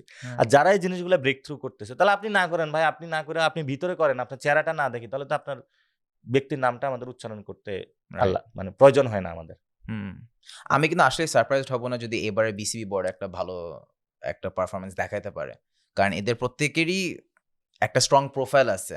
এবং যেমন বাবা বিহাজের বউ, ডু ইউ থিঙ্ক দ্যাট একটা খেলা ধরেন বাংলাদেশে হলো ওয়ার্ল্ড কাপ জিতে নিয়েছে, সেটাও হলো আপনার এই বোর্ডের ক্রেডিট হয়ে যাবে, অথবা এই বোর্ড ভালো হয়ে গিয়েছে? ওদের তো অবশ্যই একটা গুরুত্বপূর্ণ মানে রোল আমরা তো আছে। বলতেছি আপনি যে প্রক্রিয়ায় সেখানে গিয়েছেন এটা তো রং প্রক্রিয়া, ইটস নট ট্রান্সপারেন্ট। আমার কথা হলো যে আপনি ট্রান্সপারেন্ট প্রক্রিয়া জানেন, কারণ বিসিবির তো শুধু এটা জায়গা না, বিসিবি হলো অনেক জায়গায়, অর্থাৎ বাংলাদেশের যেই অ্যাক্সেসরিজগুলো কিনে হয় বিসিবির জন্য, সেখানেও তো দুর্নীতি হয়। তো সেই জিনিসগুলো ট্রান্সপারেন্ট করে মানুষের সামনে। এখন আপনি ধরেন ক্রিকেট, লাইক দ্যাট বিসিবি যে কাজটা করতেছে, ক্রিকেট বোর্ড কাউন্সিল, এখন আপনি ওয়ার্ল্ড কাপ জিতলেন বা অনেকগুলা ম্যাচ জিতলেন, এবং সেটার মধ্য দিয়ে হলো এখানে তো রিজিওনাল পলিটিক্সের গেমও থাকতে পারে। অর্থাৎ ইন্ডিয়া বললো ঠিক আছে ভাই, তোদেরকে এবার দিয়ে দিলাম, ইন্ডিয়াও সুযোগ দিল, ঠিক আছে যেহেতু আমি গভর্নমেন্টের ভোটও দিয়েছি, সাপোর্টও দিয়েছি, একটু ক্রিকেট দিয়েও সাপোর্ট দিই, যেহেতু ওদের বাচ্চাগুলো আছে। কিন্তু আপনি লং টার্ম তো ক্রিকেটকে ক্ষতিগ্রস্ত করে দিলেন। রাইট। সো পলিটিক্যাল ইন্টারফারেন্সটা খুবই ক্লিয়ার, মানে এখানে there's nothing to hide or they're not even হ্যাঁ। trying to hide it anymore. মানে এটা কোনো প্রক্রিয়াটা আমরা জানি না। হুম, মানে এই 4 জন যারা এসেছে তারা যোগ্য হইতে পারে, হ্যাঁ। কিন্তু কোন প্রক্রিয়া এসেছে সেই প্রক্রিয়া জানি না। অর্থাৎ আমি আপনি যদি ওইখানে যেতে চাই, তাহলে কোন প্রক্রিয়া যাবো আপনি জানেন? আপনি তো জানেন না। তো বাংলাদেশের যেই কোনো মানুষ এক্সপেক্টিং দিস পোস্ট, সে কোন প্রক্রিয়া যাবে সে সেটা জানে না। So কারো সন্তান হলে তখন That's সে the কাজে problem. লাগতো আর কি। সো তারা সবাই এটা বুঝতেছে যে আমার হলো সালাউদ্দিনের ছেলে হতে হবে, মির্জা আব্বাসের ছেলে হতে হবে, খসরুর ছেলে হতে হবে, তাহলে শুধু একমাত্র ওইখানে যেতে হবে। Dynasty politics. Dynastical politics. একটা জিনিস বলবো যে বিএনপি নেই, আমাদের যে প্রধানমন্ত্রী তার হুম। পিয়ার কিন্তু সেই ফ্রম হুম। জেবু দ্য ক্যাট, সে বাসায় লাইট অফ রাখে, হুম। সে সিনেপ্লেক্স মুভি দেখতে যাচ্ছে, সেও আবার সে হচ্ছে কি জানি একটা মোটরকেট নিয়ে ঘুরবে না জ্যাম হুম। কমানোর জন্য। হুম। Do you respect things like that? ওখানে তো একটু এমনি ওনার যেটা হলো উনি সিম্পল লাইফ লিড করে। রিফর্ম তো আসতেছে, রাইট? উনি সিম্পল লাইফ লিড করে, এটা ভালো জিনিস। কিন্তু উনার যেই কাজগুলো করতেছে সে কাজগুলো তো ঠিক না। অর্থাৎ আপনি একটা লুঙ্গি পরে আছেন, কিন্তু হলো আপনার ওয়াশরুমে না গিয়ে হলো রাস্তায় হলো মলমূত্র পরিত্যাগ করতেছে। খুবই সিম্পল লাইফ, কিন্তু হলো এটা তো লাভ নেই। রাইট। তো বর্তমান প্রধানমন্ত্রী হলো এই অবস্থা। বাট রিফর্ম তো আসতেছে, মানে প্রথমে ওনার কিন্তু পর্যায় থেকে তো প্রথমে রিফর্ম কিন্তু দেখতে ওনার হলে ইন করা ছিল। পরে বাংলাদেশের নামে একটু চাপটাপ খাইয়া হলে ইন খুলে গেছিল আর কি। তো ঠিক আছে, পিয়ার ক্যাম্পেইনটা খুব জোস পিয়ার। আমি আর দেখা হয়েছিল, আমি এটা বলছিলাম যে আপনার ফ্যামিলি কার ট্রিকটা অনেক ভালো ছিল। তো অনেকগুলো ট্রিক যেটা বাংলাদেশে দিয়েছিল, মানুষও এটা অ্যাকসেপ্ট করে নিছে সামহাও। বাংলাদেশের মানুষ একটু বুঝতে সময় প্রয়োজন হয়। তো পার্সোনালি ওনার অনেক কিছু উনি মেনটেন করে, পিয়ারটা জি। খুব ভালো। রেসপেক্ট করা যায় তাকে অ্যাজ এ প্রধানমন্ত্রী, বাট ইউ আর রাইট যে আমি তাকে প্রধানমন্ত্রী Accountability হিসাবে তে। রেসপেক্ট করি না, কারণ আমার তার অ্যাকাউন্টেবিলিটি ট্রান্সপারেন্সির জায়গায় সে নাই। যখন আমি তাকে দেখি যে সে তার হলো সেতু মন্ত্রণালয় দিয়েছে একজন সন্ত্রাসীকে, হোম মিনিস্ট্রি দিয়েছে যে হলো এটা যে বাংলাদেশ থেকে টাকা পাচার করে হবে, যার কারণে বাংলাদেশের অনেক মানুষ হলো সাফার। এমন একটা ব্যাংকের মানে থেকে শুরু করে মাফিয়া গোষ্ঠীর সাথে যার রিলেশন তাদেরকে। সো যখন এই জিনিসগুলা দেখি, এখন ওটা তো তাহলে শেখ হাসিনার টার্ম হয়ে গেল, শেখ হাসিনা ভালো আর সবাই খারাপ, তারেক রহমান বলে আর সবাই খারাপ। তাহলে আপনি তাদেরকে কন্ট্রোল করেন, আপনি ভালো লোক নেন, 2 নাম্বার লোক নিয়ে আপনি ঘোরাফেরা করবেন কেন? সো সে এখন কি বলে, সো সে এখন এসকর্ট ছাড়া ঘুরতেছে না কি করছে, that doesn't mean much. Escort ছাড়া ঘুরলো নাকি ঘুরলো, এটা তো কোনো স্টেটের কোনো ফাংশন না। আমি বলি যে ভাই আমি ঘুম হব না, উনি এটা নিশ্চিত করুক। এবং ওই যে থাকে না, উনি হলো নাকি 18 ঘন্টা অফিস করে। ভাই অনেকেই স্টুডেন্ট আছে যারা সারাদিন রাত পড়াও পারে না কিছু। আমি বলি আপনি 5 ঘন্টাও কাজ করেন এবং আপনি স্কট নিয়ে ঘুরেন। আমাদের তো যদি ওনার তো নিরাপত্তা নিশ্চিত করতে হবে, জি। এবং যিনি প্রাইম মিনিস্টার ওইটা একটা স্ট্যাটাসও ওইভাবে হ্যাঁ। থাকতে হবে। তাহলে এটা হলো স্টেটের একটা রিপ্রেজেন্টেশনও থাকবে। উনি সবকিছু নেন, নো প্রবলেম। এটা তো কয় টাকা খরচ হবে আর? কারণ উনার যে একটা মানে জেলা সভাপতি, উনার পার ডে যে খরচ হবে বা মাসে, ও আরো বেশি টাকা দুর্নীতি করে। তো ওইটা নিয়ে আমরা টেনশন নাই, কিন্তু প্রবলেম হলো উনি সবকিছুই নেয়, কিন্তু রেজাল্ট ওরিয়েন্টেড তো হতে হবে। এখন ধরেন আপনি সচিবালয় শুনলাম যে 2 দিন হলো অনলাইন সেশন চালু করেছে, অর্থাৎ কোর্টের রায় দেওয়ার ক্ষেত্রে। আচ্ছা আপনি বলেন, আপনি সাধারণত মার্কেট করতে গেলে কখন যান মার্কেটে? কাজের পর মানে ওই তো 5টা, সন্ধ্যার 6টা, দিকে। হ্যাঁ, সন্ধ্যার দিকে, জি। সন্ধ্যার সময় হলে দোকানদারের মার্কেট বন্ধ। হিসাব মিলে না। তো তাহলে দোকানদার এসে আমাদেরকে বলতেছে যে ভাই আমার কাস্টমার আসছে 6টার পরে, দোকান বন্ধ করছে তখন। বাট এটা তো একটা গ্লোবাল ক্রাইসিসের প্রেসারে পড়ে না? গ্লোবাল ক্রাইসিসের প্রেসারে পড়ে আপনার তাহলে হলো দিনে করেন, আপনার কাস্টমার যখন যায় তাহলে হলো শিফট ওইভাবে চেঞ্জ করেন। সেখানে আপনি তো ব্যবসায়ীদেরকে বাঁচাতে হবে, রাইট। ঠিক আছে? এখন গ্লোবাল যে ক্রাইসিসে আমরা আছি, সেই ক্রাইসিসটা ডিলিংস করতে মানে আমরা কিভাবে করতেছি, বাট সেটার দোষ কি তারেক সেই রহমানের জায়গাটা উপর পুরোপুরি পড়া উচিত? মানে এখানে তো মানুষজন রাগ করবে, বাট ভাই সেই প্রধানমন্ত্রী, তার তো একটা ট্যাকল দিতে হবে। না ট্যাকল দিতে পারলেও বলুক, সবাইকে নিয়ে, সে বাংলাদেশে তো অনেক এক্সপার্ট লোক আছে, তাদের নিয়ে কাজ করুক। সেটা হচ্ছে না বলতেছে। সেটা তো হচ্ছে না, বাংলাদেশ টোটালি কলাপস করতেছে। ধরেন আমার কথা যদি বিশ্বাস না হয়, আপনি ভালো ভালো যারা এক্সপার্ট আছে, ইকোনমিক এক্সপার্ট আছে, তাদের কাছে যান, তারা বলবে। Do you see another revolution coming? আমাদের যেটা হলো বাংলাদেশের হলো এখনো রেভলিউশনের জন্য, অর্থাৎ এটা চেঞ্জিং এর মধ্য দিয়ে যাবে। রেভলিউশন বলতে হলে প্রত্যেকটা জায়গায় হলো পরিবর্তন, প্রত্যেকটা জায়গায় ফুল পরিবর্তন, ব্যুরোক্রেসি ফুল এখনো So একটা পরিবর্তন বড় হয়নি। revolution হবে না, ছোট ছোট অনেকগুলা। চলো যেমন হলো আমাদের যেটা হয়েছিল ওই যে বাচ্চারা মাঠে নেমে বলেছিল আমাদের রোড ঠিক করতে হবে, নিরাপদ সড়ক আন্দোলন জি। করেছিল।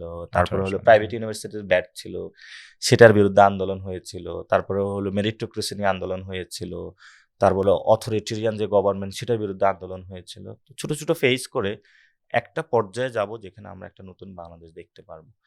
আর যদি আমাদেরকে এমন একটা অবস্থায় নিয়ে যাওয়া হয় যেখানে হলো আন্দোলন করারও সুযোগ নেই, কোনো পরিবর্তনের কথা বলারও সুযোগ নাই, তখন ডেফিনেটলি এখানে বড় ধরনের একটা রেভলিউশন হবে। এনসিপির আইডিওলজি আসলে বুঝতে আমরা অনেকেই এখনো কনফিউজড, যে আমরা একবার দেখতেছি ইটস স্পিরিট অফ জুলাই, যেমন আমি যখন আওয়ামী লীগের কথা ভাবি, I know it's 1971, I know it's pro Mujib. when I think of জামাত, আমি জানি যে প্রো ইসলাম, ইসলামিক ধরনের আইন কানুন তারা নিয়ে আসতে চায়। এনসিপি ভাবলে আমি ভাবি যে July, but what after July? এনসিপির আইডিওলজিটা আসলে কি, একটু বুঝায় বলা যাবে? এনসিপির আইডিওলজি হলো মানুষ, এবং এটা ডিরেক্টলি হলো প্রবলেম সলিউশন। আপনার পকেটে টাকা নাই, আমরা এমন একটা রাজনীতি করতে চাই যাতে আপনার পকেটে টাকা আসে। আপনার ঘরে খাবার না, যাতে খাবার আসে। মানুষ আর ওই যুগে নাই। এই জেনারেশন যারা কি আইডিওলজি, কোন 80s এর দশকের, কে বাম কে ডান, ওগুলো ফ্যাক্ট না। বা আপনি বাম হলে তো ঘরে খাবার লাগবে। এখন একজন বাম হয়েছে, ওই যে বলা হয়ে থাকে বাম কি বিয়ে করে না, ও তো বউ লাগবে, বউ খাওয়াইতে হলে তো টাকা লাগবে। ডানও ওরও বিয়ে করা লাগবে, ওরও টাকা লাগবে। তো এনসিপির পলিটিক্স হলো প্রবলেম সলিউশন। প্রবলেম সলিউশন প্রত্যেকটা মানুষের যে যে অধিকারগুলো আছে সেগুলো আমরা নিশ্চিত করতে চাই। ওই রাইট লেফট এগুলো কিন্তু ভোটে অত ইফেক্ট পড়ে না, মানুষের এগুলো নিয়ে বোধার না। বাংলাদেশের মানুষ যেখানে খাইতে পারে না, যেখানে পড়াশোনা করতে পারে না, যেখানে স্বাস্থ্য পাচ্ছে না, সেখানে ওই আইডিওলজি নিয়ে ওর কোনো কিছু মাথা ব্যথা নেই। তবে বেসিক জায়গাটা হলো অবশ্যই আমরা মানুষের যেই ফান্ডামেন্টাল রাইটসগুলো এবং মানুষের যে বেসিক যে জায়গাগুলো সেগুলো আমরা নিশ্চিত করতে যাই, লাইক ধর্মীয় যাতে স্বাধীনতা থাকে, তার হলো এথনিক ল্যাঙ্গুয়েজ সবগুলো যাতে স্বাধীনতা থাকে, সেগুলো তো অবশ্যই আমরা নিশ্চিত করতে So পারবো। secularism is a big part of NCP. আমরা হলো সেকুলার, নট দ্য সেকুলারিস্ট বা সেকুলারিজম। এটা হলো আচ্ছা। বাংলাদেশের একটা জিনিস। সেকুলারিজম ইজ এ মানে ideology, secular is a idea. Idea আপনি চর্চা করতে পারেন, এটা কাউকে এফেক্ট করে না। কিন্তু সেকুলারিস্ট হওয়া এটা হলো অনেকটা এফেক্ট করে, যখন আপনি অন্যের উপরে প্রবলেমকে। ন্যাশনালিস্ট হওয়া তো ভালো, যেমন বাংলাদেশে আমি প্রাউড ফিল করি আমি বাংলাদেশি, কিন্তু আপনি যদি এই বাংলাদেশি বলে যে আমি ইন্ডিয়ানরা পছন্দ করি না, যেটা ইন্ডিয়ানরা করে, যে ঠিক আছে আমি ইন্ডিয়ান, বাংলাদেশের পছন্দ করা যাবে না, নেপালিজদের পছন্দ করা যাবে না, সবাই তোরা ইন্ডিয়ান হইতে হবে, ওইটা প্রবলেম। একইভাবে এখানে মুজিবের যেটা করছিল, যে এখানে তারা এমনভাবে হয়েছে যে মুজিবের বাইরে কোনো কিছু হওয়া যাবে না, ওইটাই প্রবলেম ক্রিয়েট করে। এখনো যদি বলে যে বা তারেক জিয়ার বাইরে কোনো লোক থাকতে পারবে না, একটা কাল্ট শুরু হয়ে গেছিল ওটা মুজিবকে নিয়ে। ওইটাতে প্রবলেম এরই, কিন্তু আইডিয়ার জায়গাতে কোনো প্রবলেম নাই। সো আমাদের জায়গাটা হলো প্রবলেম, আমরা অ্যাকাউন্টেবিলিটি চাই, ট্রান্সপারেন্সি চাই গভর্নমেন্টে, জাস্টিস বের, ইনসাফ ভিত্তিক একটা রাষ্ট্র করতে চাই আর কি, আর যেখানে স্পিরিট সবাই অফ ইনসাফ জুলাই বুঝে জিনিসটা পাবে। তো বারবার মানে তুলে ধরা হয়। So what is the spirit of July? Spirit of জুলাইতে আপনি যখন শহীদদের তালিকাটা দেখবেন, এক একজন কিন্তু এক এক কারণে গিয়েছে মাঠে। যে ক্ষুদ্র ব্যবসায়ী, ধরেন সবজি টবজি বিক্রেতা করে, সে মনে করছে যে যে আমি আমার সন্তান নিয়ে ভালো থাকতে পারবো, ব্যবসা বাণিজ্য ভালো করতে, সেই জন্যই গেছে। আবার একটা স্কুল কলেজের শিক্ষার্থী, যে ওর বন্ধুরে মারা ফেলছে, ও চোখের সামনে ওর বন্ধুরে গুলি করে মারা ফেলছে, যে আমার বন্ধুরা তুই মারলি কেন, এই জন্য গিয়েছে। আবার দেখা গেছে একজন গিয়েছে, তার হাজবেন্ডকে হলো গত 17 বছর ধরে সে খুঁজে পায় না, গুম করে ফেলছে, সেই জন্য গেছে যে এবার যদি নামি তাহলে আর আমার এরকম কোনো সন্তানরে হলে ফিউচারে হারাইতে হবে না। এক একজনে এক এক আবেদন নিয়ে গিয়েছে। পুরো ফুল জিনিসটা যদি একসাথে আমরা সামারাইজ করি, সেটা কিন্তু আমাদের মুক্তিযুদ্ধের সময় হয়েছিল। এটাকে 3টা শব্দে বলা যায়: সাম্য, মানবিক মর্যাদা, ন্যায় বিচার, যেটা আমাদের কনস্টিটিউশনে লেখা আছে। ওইটা এসে বঙ্গবন্ধু বলছে 3টা করা যাবে না, 3টার জন্য ফাইট করছে, বলছে 3টা করা যাবে না। তো এখন যারা আবার এই মুক্তিযুদ্ধের কথা বলে, তারা তো আওয়ামী লীগের চেয়ে বড় মুক্তিযুদ্ধ হইতে পারবে না। বিএনপি যখন বলে মুক্তিযুদ্ধের কথা বলে, ট্রাম্প কার্ড খেলে, তারা এমন ভাবে বলে যে তাই মানে আওয়ামী লীগের চেয়ে বড় মুক্তিযুদ্ধ হয়ে গিয়েছে আর কি। আমরা যেটা বলি, তারা আওয়ামী লীগের চেয়ে বড় মুক্তিযুদ্ধ হইতে পারবে না, আর ওই সময় তো বিএনপির জন্মই হয় না। এখন এই 3টা শব্দ যখন আমরা নিশ্চিত করতে পারবো, তখনই সত্যিকার বাংলাদেশ বুঝে পাবো, এবং ওই 3টা শব্দের মধ্যে জুলাই অভ্যুত্থানের স্পিরিট আছে। নতুন করে একটা শব্দ যোগ হয়েছে, যেটা হলো মেরিটোক্রেসি বা বৈষম্য চাই না আমি। ইনসাফ ভিত্তিক একটা রাষ্ট্র চাই। 4টা শব্দ, এবং গণতন্ত্র মিসিং ছিল, গণতন্ত্র প্রক্রিয়া নিশ্চিত করা। এগুলা মানে আমাদেরকে রাজনীতিবিদরা এমনভাবে বুঝায় যে এটা মনে হয় খুবই কমপ্লেক্স কোনো থিওরি। এত complex এটা আমাদের না, হ্যাঁ। প্রাত্যহিক লাইফের মতো, মানে হ্যাঁ। মানে যেভাবে আমরা চলাফেরা করি, খাই দাই, বন্ধু বান্ধব নিয়ে ঘোরাফেরা করি, খুবই সিম্পল বিষয়। কিন্তু পলিটিশিয়ানরা এগুলো এমন ভাবে মানুষের সামনে উপস্থাপন করে, অর্থাৎ ওই যে আমাদের বাংলাদেশে যেটা হয় আর ম্যাথ টিচারের কাছে গেলে সেই ম্যাথ এমন ভাবে দেখায়, ম্যাথের প্রতি ইন্টারেস্ট চলে যায় আর কি। বাংলা এমন ভাবে পড়ায়, ওরে ভাই এটা কোন ভাষা, কিন্তু ওই যে জন্মগ্রহণ করে কিন্তু যে কেউ মানুষ কিন্তু বাংলা ভাষা বলতে পারে। তো আমাদের পলিটিক্স বলি, রাষ্ট্র বলি, ওরা এমন ভাবে কমপ্লেক্স বানায় ফেলছে, ও ভাই দূরে থাকি। সো এগুলো হলো প্রবলেমের। আমরা এটা ইজি করতে হবে, জেনারেশন এটা ইজি ভাবে নিচ্ছে। আমি বাংলাদেশের পলিটিক্যাল স্পেকট্রামটা নিয়ে একটা প্রশ্ন করতে চাই, যে আমরা যখন বাংলাদেশের পলিটিক্যাল স্পেকট্রামটা ধরি, আমি দেখতে পাচ্ছি জামাত হচ্ছে ডানে, তারপর দেখতেছি বিএনপি হচ্ছে মাঝে, আওয়ামী লীগ হচ্ছে মাঝে একটু বামে, এনসিপি হচ্ছে জামাত আর বিএনপির মাঝে।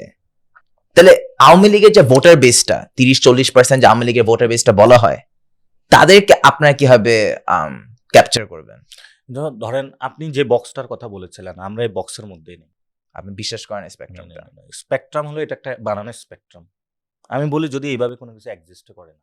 আওয়ামী লীগের So, ভোটার এখন কার ডান জন্য বাম ভোট এই দিবে? জিনিসটা আসছে ইকোনমিক আইডিয়া থেকে, কনজারভেটিভ থেকে, হুম। ঠিক না? অর্থাৎ আপনি কতটুকু ট্রেডিশনালিস্ট, মানে যেই পার্লামেন্ট এই সেশনে thinking টা, বাম হ্যাঁ। ডানের উৎপত্তিটা হয়েছিল ওই অর্থে, অর্থাৎ কেউ যদি এখন টুপি পরে পাঞ্জাবি পরে তারা ডান বইলা দেয়, কিন্তু True, টুপি পরে পাঞ্জাবি পরে কি ওইটাই বাম বলে, হইতে হ্যাঁ। পারে না? বাসা নিয়ে বাম হইছে না? উনি কি জিনিসটা, উনি তো হলো সোশ্যাল বা রুবিবিয়ত চাইছে, সোশ্যাল জাস্টিসের আইডিয়া বলছে, সোশ্যাল ইকোনমি চাইছে, তাহলে উনি কি ডান? অর্থাৎ আবারই হলো অনেক বাম আছে যে হলো হলো বড় ক্যাপিটালিস্ট। তো ফলত ডান বামের যে আইডিয়া বাংলাদেশে বিশেষ যেভাবে মানুষকে খাওয়ানো হয়েছে, এটা হলো এমন করা হয়েছে যারা একটু পাকিস্তানপন্থী ওরা ডান, যারা ইন্ডিয়াপন্থী ওরা বাম, অথবা যারা পাঞ্জাবি পরে হুজুরা আছে তারা ওরা ডান, ডান, আর যারা হলো পরে। তারা হলো বাম। হ্যাঁ। যে একটু প্রতিনিয়ত খুবই একটু একটু ওই যে কি থাকে না, একটু গোসল টোসল না করে ঘুরবে, ও হলো। তো এটা এটা তো কোনো আসলে আইডিয়া না। তো মূল জায়গাটা হলো যে আমরা যেটা মিক্সিং করি, বাংলাদেশের ট্রেডিশনাল যে আমার ভ্যালুস গুলো সেগুলো রাখতে হবে। হুম। অর্থাৎ একদিকে আমি কনজারভেটিভ, আরেকদিকে আমি প্রগ্রেসিভ। অর্থাৎ আমাদের যে শিকড়ের যে জায়গাগুলো আছে, এখানে মানুষ যে শান্তিতে বসবাস করতো, সেগুলো তো আমাদের নিশ্চিত করতে হবে। অর্থাৎ গাছের যদি শিকড় না থাকে, গাছ তো সে কোনো সময় পড়ে যাবে। অর্থাৎ আমার যে সংস্কৃতি, ঐতিহ্য, এগুলো রাখতে হবে আমাকে। এটাকে মডার্ন, দেখবেন অনেকে আছে না বড় একটা বিল্ডিং বানায়, এটার মধ্যে অনেক কাঁচের জিনিস নিয়ে আসে, ও না বুঝে কালচার কিছুই বুঝে না। দেখবেন অনেক সিম্পলিস্টিক ডিজাইন আছে, হাউস অনেক সিম্পল করে বানায়, সুন্দর সুন্দর ডিজাইন করে দেয়। অর্থাৎ ট্রেডিশনাল মডার্ন জায়গাটাও মডার্নও, আবার ট্রেডিশনালও। ফলত এই দুইটার সংমিশ্রণ ঘটাইতে হবে। ইতিহাস ঐতিহ্যকে মুছে দেওয়া যাবে না।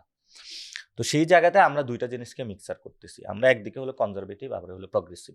আমরা বলি যে বাংলাদেশের মানুষের, অর্থাৎ আপনি তো এখানে ধর্ম ইসলাম এটা তো খারিজ করতে পারবেন না।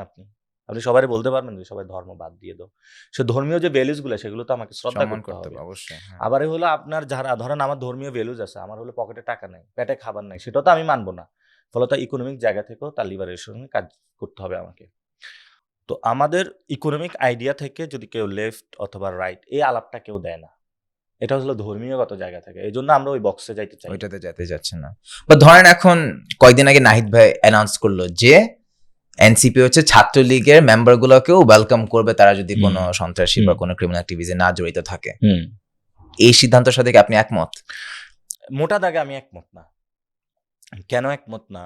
কারণ অ্যাজ এ পার্টি আকারে হলো তারা এই ধরনের খুনের সাথে জড়িত ছিল, কিন্তু যে পার্সপেক্টিভ থেকে নাহিদ ইসলাম এই কথাটা বলেছে যে অনেক মানুষ তো ছাত্রলীগ বা আওয়ামী লীগে আছে যারা এই সিস্টেমের কাছে বন্দী ছিল, এবং অভ্যুত্থানের সময় বড় একটা ফোর্স কিন্তু ছাত্রলীগ আওয়ামী লীগ থেকে মাঠে জনগণের সাথে নেমে এসেছিল। তারা ওই হাসিনার, অর্থাৎ তখন তো স্বৈর শাসক এবং জনগণ দুইটা হলো পার্থক্য হয়েছিল। তখন মানুষের সামনে একটা সুযোগ এসেছিল যে আমি কোন পক্ষে নিব। ফলত প্রিভিয়াসলি অনেক আওয়ামী লীগ করেছিল যারা ওই সময় হলো জনগণের পক্ষে চলে আসে, স্বৈর শাসনের হাসিনার বিরুদ্ধে সে দাঁড়াইছে। ওনাদেরকে মাফ করে দেওয়া উচিত।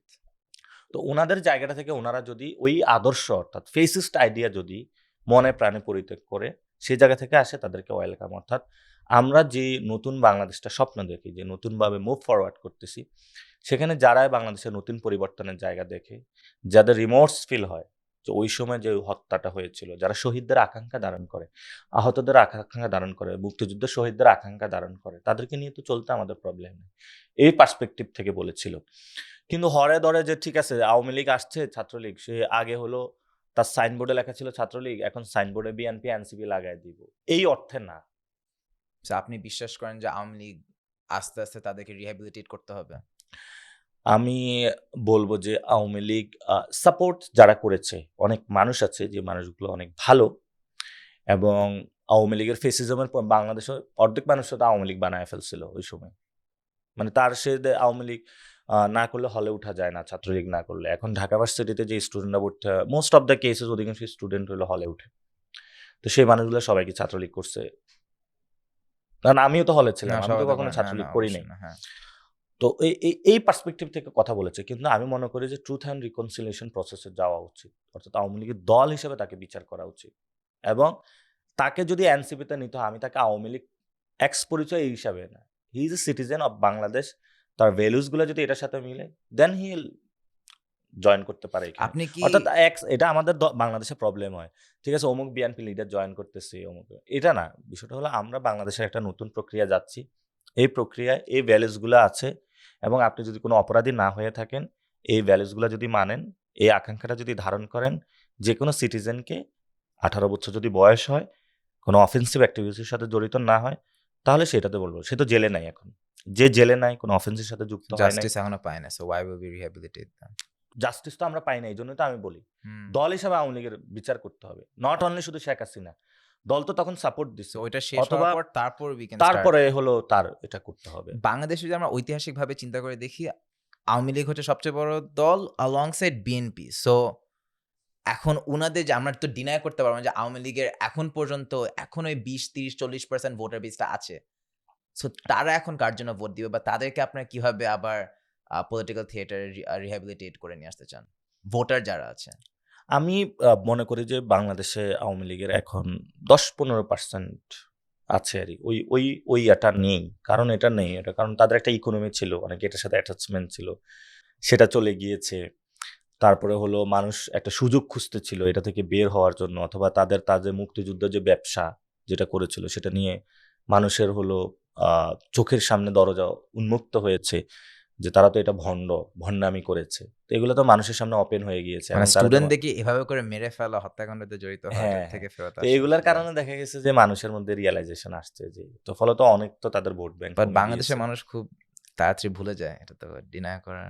কিন্তু ভুললেও সে ওই জায়গায় তার যাবে না, যেটা থেকে সে সরে এসেছে। অর্থাৎ আপনি একটা জায়গা থেকে সরে এসেছেন, এবং সেখানে হলো আপনি যখন দেখছেন যে আপনার বাপকে কেউ মেরে ফেলছে, মাকে কেউ মেরে ফেলছে, আপনি তো ওই লোকরে যতদিনে সেই কয়েক আপনার এটা সারা জীবনে মনে থাকবে। আমরা যেটা চোখের সামনে জেনারেশন দেখেছে, তার বন্ধুকে এসে বা রাস্তায় পানি বিলি করছে, তার বন্ধুকে মেরে ফেলছে, হাত এমনি দাঁড় করাইছে, আবু সাইদ তো এটাই করেছিল, সে তো খুন করতে যায় না কাউকে, তারা মেরে ফেলছে। যখন সরকার পড়ে গেছে, তো হলো শাহবাগে যায় দেখি সবাই এরকম সেলফি তুলতেছে, পরে একটু সামনে গিয়ে দেখে এক লোক হলো গাছ নিয়ে যাচ্ছে, ভাই গাছ কই থেকে আনলেন? গণভবনের গাছ নিয়ে যাচ্ছি। একজন হলো এসি মাথায় নিয়ে করে যাচ্ছে, একজন হলো চেয়ার মাথায় করে নিয়ে যাচ্ছে। আমার 5 তারিখের একটা সেলফিও নেই। আমি ওর ওইখানে মাথায়, আরে ভাই সবকিছু চলে গেছে, সরকার গঠন করতে হবে। মানে আমরা আরো বড় হলো একটা সংকটের দিকে যাচ্ছি, কিন্তু ডে বাই ডে। অর্থাৎ 5 তারিখের আগের যে সিচুয়েশন, এটা কিন্তু এখনো রিজলভ হয় নাই। আমরা তো নতুন একটা বাংলাদেশ চাইছি, এটা কি এখনো হয় নাই? তো অর্থাৎ ওর জায়গায় নতুন একটা সরকার বসেছে, মানে ব্যক্তির জায়গা পরিবর্তন হয়ে গেছে, সিস্টেমের জায়গায় কোনো পরিবর্তন হয়নি। সো আমরা এখন দেখতে পাচ্ছি যে এনসিপি বলতেছে যে বিএনপি থেকে শুরু করে অন্য সবাই জুলাইয়ের সাথে একটা বিট্রে করতেছে। আবার অনেকেই কিন্তু আবার ঠিকই বলছে এনসিপি নিজেই কিন্তু জুলাইকে বিট্রে করছে। তাদেরকে আপনি কি বলতে চান? এটা তো মানুষের অ্যাকশনে বা রেজাল্টে আসে না, যেমন আপনারা বলছেন যে এনসিপি হচ্ছে রাজনীতি নতুন ভাবে করতে চায়, বাট সে আওয়ামী লীগ জামাতের সাথে কোলাবরেট করছিল, বিএনপিও 2000 জামাতের সাথে কোলাবরেট করছে, আপনারা সেম জিনিস করতেছেন। সো মানে বেজ এটা না, বেজটা হলো আপনারা তো the same things that were done same before. জিনিসটা হলো জুলাই গণ অভ্যুত্থান যেটা ছিল, সেটার স্পিরিট যেটা, সেটা যদি বিরুদ্ধে যায় তাহলে তো আমি গাদ্দার। আচ্ছা, জুলাইতে মানুষ নাই, মানুষ হলো ঘুম বন্ধ হোক, ঠিক না? যে বাংলাদেশে হলো বিচার ব্যবস্থা ঠিক হবে। এখন আমি হলো ঘুমের অধ্যাদেশ যেটা, বা আমি চাই বাংলাদেশে ঘুম বন্ধ, বিএনপি চাই ঘুম বন্ধ না হোক, তাহলে এখানে কে গাদ্দারি করলো? আমি চাই যে আমার ব্যাংক, কিন্তু আমি বলতে পারবো যে একজন ইয়াং ভোটার হিসেবে মানুষ চেয়েছিল এনসিপি একটা ইন্ডিপেন্ডেন্ট দল হবে, কিন্তু আপনারা গিয়ে করছেন একটা পলিটিক্যাল অ্যালায়েন্স উইথ জামাত। এটা হলো কোঅপারেশন। আমি কি জামাতের মধ্যে ঢুকছি? তাহলে না আমি জামাতের মানে রোকন হইতাম। বাট আপনারা তো একই হাতে সংসদে একই সিদ্ধান্ত নিচ্ছেন, একই নির্দেশ না, না, না, না। দিতেছেন। আপনি দেখেছেন যে মুক্তিযুদ্ধ যখন ইস্যুটা এসেছিল, ৭১ প্রশ্ন, তখন সেটা ভোট দেয় এটা না জামাতের NCP স্ট্যান্স আলাদা ছিল, আমাদের স্ট্যান্স আলাদা। অনেক জায়গায় তাদের স্ট্যান্স, আপনি পয়লা বৈশাখে দেখেন আমরা পয়লা বৈশাখ কিভাবে উদযাপন করেছি, আমরা কিভাবে কালচার প্র্যাকটিস করি, আমি কিভাবে কথা বলি, আমি কিভাবে চলাফেরা করি। তাদের ডিফারেন্ট এরিনা, আমাদের ডিফারেন্ট এরিনা। So আপনি কিন্তু বিশ্বাস করেন যে এখন NCP still independent from Jamaat? Yes, obviously আর ইন্ডিপেন্ডেন্ট। ভবিষ্যতে কি এনসিপি আরো বেশি ইন্ডিপেন্ডেন্ট হইতে থাকবে? Would you say আমরা that? এখনই ইন্ডিপেন্ডেন্ট আছি, ভবিষ্যতে আমাদের ইন্ডিপেন্ডেন্ট বজায় থাকবে। কিন্তু অনেকে কিন্তু এটা বিশ্বাস করে না। করতে না পারে কিন্তু দেব, এটাই স্পষ্ট হচ্ছে। অর্থাৎ ধরেন এনসিপি কি জামাতের সাপোর্ট ছাড়া নির্বাচনে 6টা সিট জিততো? এটা তো শিওর করে বলা যায় না, আবার এই জামাতে এত ভালো করতো। এখানে একটা মজার প্রশ্ন করি। আমি বিশ্বাস করি হ্যাঁ। লিস্ট জামাতের এনসিপি কে প্রয়োজন নিজেকে নরমালাইজ করার জন্য, আচ্ছা এনসিপি জামাতকে প্রয়োজন একটা সাংগঠনিক সাপোর্টের জন্য। আচ্ছা আচ্ছা। এটা কি ট্রু? কিছুটা অর্থে সত্য, আবার এই হলো জামাত অলরেডি নিজেদেরকে নিউট্রাল জায়গা, অর্থাৎ এনসিপি যদি সাথে যায়, সে তো ওইসব বিদেশের কাছে যে এনসিপির কারণে সে ভালো হয়ে যাবে এটা না, এটা তো তার প্র্যাকটিসের বিষয়। ধরেন কালকে অনেকগুলা বাংলাদেশের ইস্যু আসবে, তার এখানে অবস্থান নিতে হবে। এটা আমাদের কালচারাল ইস্যু, ইকোনমিক ইস্যু অথবা আইনগত বিষয়। তখনই এটা আসলে ওইটা দিয়ে হলো বিদেশি বলেন, বাংলাদেশের যারা পড়াশোনা করে তাদের কাছে পরিমাপ হয়। তো নট অনলি এনসিপির কারণে সে নরমালাইজ হবে অথবা এটার কারণে না সে। এবং মানে আমাদের এখানে কষ্টটা ছিল সংস্কার বা রিফর্ম। এখন ধরেন জামাত থেকে কত পার্সেন্ট মানুষ ভোট দিয়েছে, মানে এই জোটকে হলো 40% মানুষ ভোট দিয়েছে আর কি। এবং আপনি 40% মানুষ যে ভোট দিছে এটা তোকে আপনি আবার ইগনোর করতে পারবেন না। এখন যদি আপনি বলেন যে They're জামাত legitimate party, there's কোনো legitimate doubt party, নেই। আরেকটা হলো যে জামাতের যদি প্রবলেম থাকে বা কোনো কিছু, তাহলে ইয়াং জেনারেশন গিয়ে পলিটিক্স করা উচিত এবং তাদের আদর্শটা প্রচার করা উচিত, সেটা আরো বেশি করা উচিত। অর্থাৎ আমি এই পলিটিক্সে বিশ্বাসী না যে জামাত এটা করছে ও সারাদিন এটা নিয়ে আমি বলবো, আমি আমার রাইট কাজটা করে দেখাই। আগামী কমসে কম নির্বাচনে কি এনসিপি আর জামাত জোট হয়ে আবারও একসাথে দাঁড়াবে? এটা পরিস্থিতি বলবে। বিএনপি স্বৈরাচারে যেভাবে হয়ে উঠতেছে, তখন হলো not only Jamaat accept BNP সবাই একসাথ হয়ে যাবে। মানে শেখ হাসিনার বিরুদ্ধে কিন্তু সবাই একসাথ হয়ে গিয়েছিল, কিন্তু প্রত্যেকের জায়গায় সক্রিয় জায়গায় থাকে। মামুনুল হকের জায়গায় সক্রিয়, আমরা আমাদের জায়গায় সক্রিয়, জামাতের জায়গায় সক্রিয়। বাট আমরা একটা ইন্টারেক্টিভ সেশনে কাজ করতেছি, যে হলো যে জুলাইতে আমরা যে বাংলাদেশটা স্বপ্ন দেখেছিলাম সেটা যাতে বাস্তবায়ন হয়।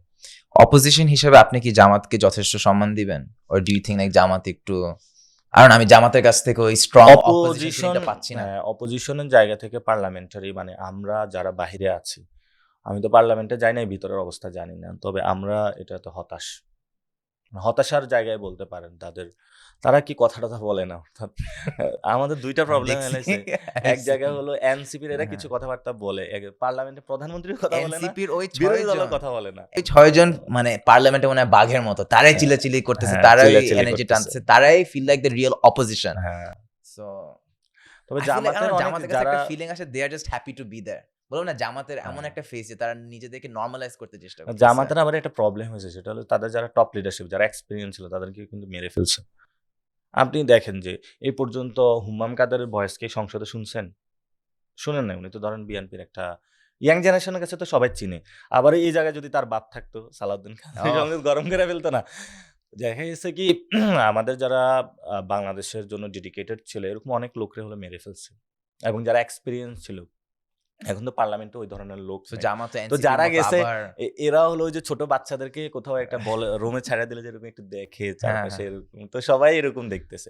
আপনি বিএনপির এরকম 5 জন এমপির কথা বলেন তো যে পার্লামেন্টে দাঁড়ায় হলো বাঘের বাচ্চার মতন কথা বলছে বা এরকম। কেন আমার তো ইশরাককে দেখে মনে হয়েছে যে কি স্ট্রাকচার দেখে তো মনে হচ্ছে যে অনেক মানুষ থাকে না যে প্রস্রাব করে দিতেছে এই অবস্থা, তো ভয় আরই। তো লাইক দ্যাট, ওইদিকে তাকায় ওইদিকে তাকায়, খুব বাচ্চার মতন। তো আবারই খুব কিউট, বোঝা যাচ্ছে যে খুব মানে আদরের সন্তান। মানে থাকে না যে এই যে স্কুল কলেজে থাকে না একটু রেডি করা অনেক বড় হয়ে যায় কিন্তু একটু বাচ্চা থাকে আর কি, ওরকম। আমি আবার কিছু বললে সে Entertainment কালকে value আবার আছে। একটা স্টেটমেন্ট দিবে, কোন এক নাসিরউদ্দিন বিয়াদব সাথে শুধু এটা বলে, আমারও মজা লাগে। সে এটা বলার সময় খুব সুটেড ফুটেড হয়ে এটা বলে তো। তো আমিও খুব ফান ভাই, ইশরাক ভাই এমনি ভাল লাগে। তুমি মানে উনি আমাদের জেনারেশন। আই থিঙ্ক আপনার পর সবচেয়ে বেশি এন্টারটেইনিং পলিটিশিয়ান হচ্ছে ইশরাক, নো ডাউট। সেকেন্ড নাম ইশরাকের এমনি ইশরাকের যে আব্বা ছিল আর কি, সাদেক হাসান খোকা, তো উনি কিন্তু দেশের জন্য অনেক কাজ করছে। আবার ইশরাকরে আমি এমনি খারাপ বলি না, সে সে হলো সবসময় পরিস্থিতির শিকার হয় আর কি। যে তারা দিয়ে একটা মেয়র ইলেকশনের মানে ইয়ে করে আন্দোলন করাইছে, কয়েকদিন পরে দেখে যে সে তো এটার একটা দাবার গুটি ছিল আর কি। তারপরে হলো সে খুব ফানি ফানি কাজ করছে, মাঠে যায় বৃষ্টির মধ্যে বসে আছে। আর ক্যান্ডেলের ক্যান্ডেল না হয় বলি, স্পার্কলিং ক্যান্ডেল ফু দিতেছে 3-4 বার মারছে। আবারই দেখা গেছে ওইখানে সে নিজের বলতেছে আমি মেয়র, এটা ভাবে চলাফেরা করতেছে। আর ওইদিকে হলো তার দলের যারা সিনিয়র নেতৃবৃন্দ তারা তো কম্প্রোমাইজ করে বসে আছে। তো তার মানে ইশরাকের খুব ভালো একটা সম্ভাবনা ছিল, বিএনপি তাকে স্যাক্রিফাইস করে দিছে। Damn, you believe that? BNP তাকে স্যাক্রিফাইস করে দিছে, নট অনলি ইশরাক, আরো অনেককে স্যাক্রিফাইস করে দিছে বিএনপি। কিন্তু তার অনেক ভালো, সে এই জেনারেশনের বড় একটা মানে মানে একটা আইডলের জায়গায় যেতে পারত। মানে 5-10 বছর আগে স্টিল রিমেম্বার দ্যাট ইশরাক যার অনেক পোটেনশিয়াল হ্যাঁ, ছিল, আমরা যে তো একটা তখন বায়াতের মতো একটা vibe দিত। মানে ইশরাকের তখন দেখা গেছে সবাই একটু চেক করতাম ইশরাক কি লিখছে। হ্যাঁ হ্যাঁ হ্যাঁ হ্যাঁ। আর এখন হলো মানে মানে ইশরাক একটা গ্লোরি ডেজ ছিল, এখন হ্যাঁ। মনে হয় যে এখন এটা না, বিএনপি ওরা নষ্ট করে সো দিছে। পার্টি কেন স্যাক্রিফাইস করছে মনে হয়? পার্টি তাকে স্যাক্রিফাইস করছে, পার্টির কাছে এগুলো ইম্পর্টেন্ট না আর কি।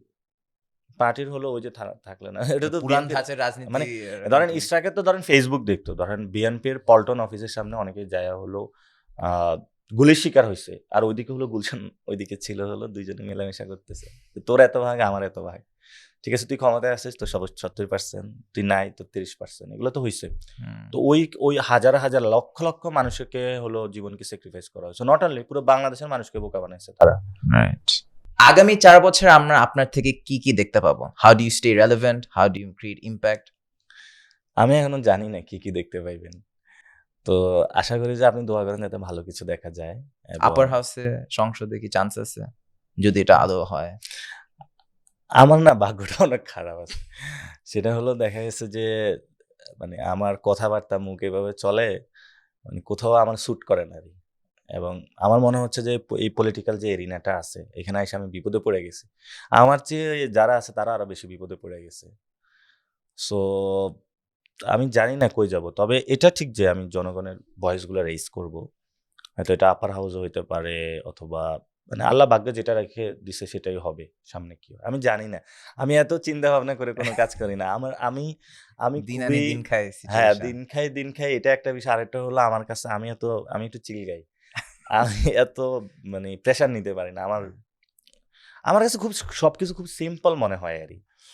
তো আমার এক পলিটিশিয়ান বলতেছে যে মানে ওই যে সংস্কার কমিশনে, তো উনি হলে ভিতরে এক কথা বলে, তো আমি তো বলি হ্যাঁ এটা ভালো জিনিস, তো বাসায় এসে দেখি সেই স্টেটমেন্ট হলো ভিন্ন কথা বলছে। আয় হায়। পরের দিন যাই আমি তারে বলছি, টপ মোস্ট বলে বিএনপি স্থায়ী কমিটির সদস্য, আমি বললাম ভাই আপনি তো স্টেটমেন্ট একটা দিলেন কিন্তু ভিতরে তো একটা ছিল, তো ভিতরে তো আমি আপনার দ্বারা খুবই ফ্যাসিনেটেড হয়েছি, তাড়াতাড়ি এটা পরিবর্তন কর, ভিতরে একটা বলবি বাইরে একটা বলবি, এটাই বাংলাদেশের হলো পলিটিক্স। সো আমি এমন হইতে পারি না, জানি না। না, আপনার মধ্যে যে চার্মটা আছে সেটা পুরো বাংলাদেশি দেখতেছে, and we're all behind you. আপনি পলিটিক্সে চলে আসেন। না না ভাইয়া, এখন অনেক লেট হয়ে গেছে, আপনাকে আমরা ছেড়ে দিব। Thank you so much for coming. আমাদের সাথে আসার জন্য আমরা ছোট্ট একটা গিফট দিতে চাই। অফকোর্স নতুন সিজন শুরু হয়েছে, সো আমরা একটা শুরু করতে নাইস টোকেন। ও এটা কি লেখা? ভালো লাগছে? হ্যাঁ, এখানে দেখছেন ওরা এখানে তাদের ক্যাম্পেইন করে দিচ্ছে, মানে ব্র্যান্ডিং করে দিচ্ছে। অবশ্য নাই, কিছু বলা যাবে না। ভালো হয়েছে। এই পোলার এগুলোর কেস না হলে হয়েছে, যাক। এই ছবিটা কই থেকে নিছেন? হ্যাঁ, ভালো লাগছে। ছবি দেখলে ভালোই লাগে না? ছবিতে কিন্তু সুন্দর দেখা যায়, কিন্তু আমি আসলে বাস্তবে এত সুন্দর না। কি বলেন ভাই? ছবিতে মানুষ অনেক সুন্দর আছে, ছবি ভালোই। আপনাদের Thank এমন you, একটা sir. নিয়ে আসা দরকার ছিল। ইস, অবশ্যই সমস্যা নাই, নেক্সট টাইম ইনশাআল্লাহ। ভাই, আরেকটু আপনি যে হবে। এখন পপুলার। Very soon. না না না, কে কাকে বলে? Boss, thank you so much. ইনশাআল্লাহ যাইতে ইচ্ছা করতেছে না, আরেকটু চালাইতে ইচ্ছা করতেছে। Thank you so much. আমার কোশ্চেন করতে দেয় না, এটা কিন্তু আচ্ছা দিতে চান করেন, যদি কোয়েশ্চেন করতে চান সেটা হলো জায়গায়। আচ্ছা ধরেন মানে আচ্ছা আজকে আমাদের শেষের সেগমেন্ট হচ্ছে ভাই আমাকে কয়েকটা প্রশ্ন করবে। কারণ আমি তো এনসিপি করি, অথবা আমরা অনেকে এনসিপি করি। তো ধরেন আপনি একজন সিটিজেন হিসাবে বা ইয়াং জেনারেশন হিসাবে, মানে আমরা আসলে আমাদের যে ভুলগুলো এগুলো আমরা কারেকশন করতে চাই, আপনি আমাদেরকে বলবেন, তাহলে ইনশাল্লাহ আমি পার্সোনাল দায়িত্ব নিয়ে বললাম আমরা এগুলো কারেকশন চেষ্টা করব। আপনাদের অনেক বন্ধু বান্ধব থাকে না, আমাদের ভালো দিক আছে খারাপ দিক আছে, তা আপনারা যদি আমাদেরকে ফিডব্যাক গুলা জানান তাহলে। আচ্ছা এনসিপির দোষ কি বলেন? এনসিপির দোষ কি কি? আচ্ছা আমি বলতে পারবো যে একজন ইয়াং ভোটার কিংবা একজন স্টুডেন্ট হিসেবে এনসিপির প্রতি আমাদের একটা সফট স্পট অবশ্যই কাজ করে এবং কাজ করতে যাবে। কিন্তু এনসিপি আমরা চেয়েছিলাম যে একটা ইন্ডিপেন্ডেন্ট পার্টি হিসেবে থাকবে।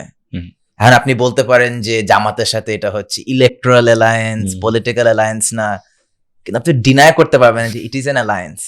আমরা যেটা বিএনপির সময় দেখে আসছি, বিএনপি জামাত, আওয়ামী লীগের সময় যেটা বিস হবে আওয়ামী লীগ জামাত, এনসিপি একই জিনিসই করতেছে। আমরা যেটা চাইছিলাম যে এনসিপিতে আমরা ফিমেল লিডার দেখতে পাবো, কিছুই মানে একদিক দিয়ে আপনারা অনেক ধরনের চেঞ্জ আনতে চান, বাট আরেক দিক দিয়ে you guys are doing the same things যেটা অন্য দলগুলো করে আসছে। সো এনসিপির প্রতি যে অনেক হাই এক্সপেকটেশন ছিল সেটা আমরা আসলে ফুলফিল করতে তাহলে পারতেছি যেটা না। বুঝতেছি এনসিপির হলে ইন্ডিপেন্ডেন্সি, অর্থাৎ ইয়াং জেনারেশনের যে এক্সপেকটেশন ওই জায়গায় দাঁড়ানো, ফিমেলদেরকে অ্যাকোমোডেট করা, প্রাইভেটদেরকে আরো বেশি অ্যাকোমোডেট করা, এবং ট্রান্সপারেন্ট থাকা, দুর্নীতির সাথে করাপশনের সাথে। আর ভবিষ্যতে এটা ঠিক করার আর অনেক সময় আছে, দেয়ার ইজ নো ডাউট। আচ্ছা বিএনপির সাথে থাকলে কি একই কোশ্চেন থাকতো? অফকোর্স থাকতে আমার কাছে মনে হয় যে বিএনপির সাথে এনসিপি যদি জোট হইতো, I feel like BNP NCP কে খেয়ে দিত, লাইক অ্যাবজর্ব করে ফেলতো। ওয়াল জামাতের সাথে জোট হওয়ার কারণে এনসিপি যে সংসদে অ্যাটলিস্ট যে বাঘের মতো অ্যাক্টিভিটি করতে পারতেছে বা যে অ্যাগ্রেসিভ কিংবা লাউড হইতে পারতেছে, সেটা জামাতের কারণে হইতে পারতেছে তারা। So while NCP is not as independent as we wanted, NCP তাও একটা স্ট্রং ভয়েস আছে। I feel like if NCP and BNP were together, strong ভয়েসটা কখনো থাকতো না। আচ্ছা এই যে সরকারের এতদিন আসলো, সরকার সম্পর্কে অবজারভেশন দিন অথবা আপনার মূল্যায়ন করুন।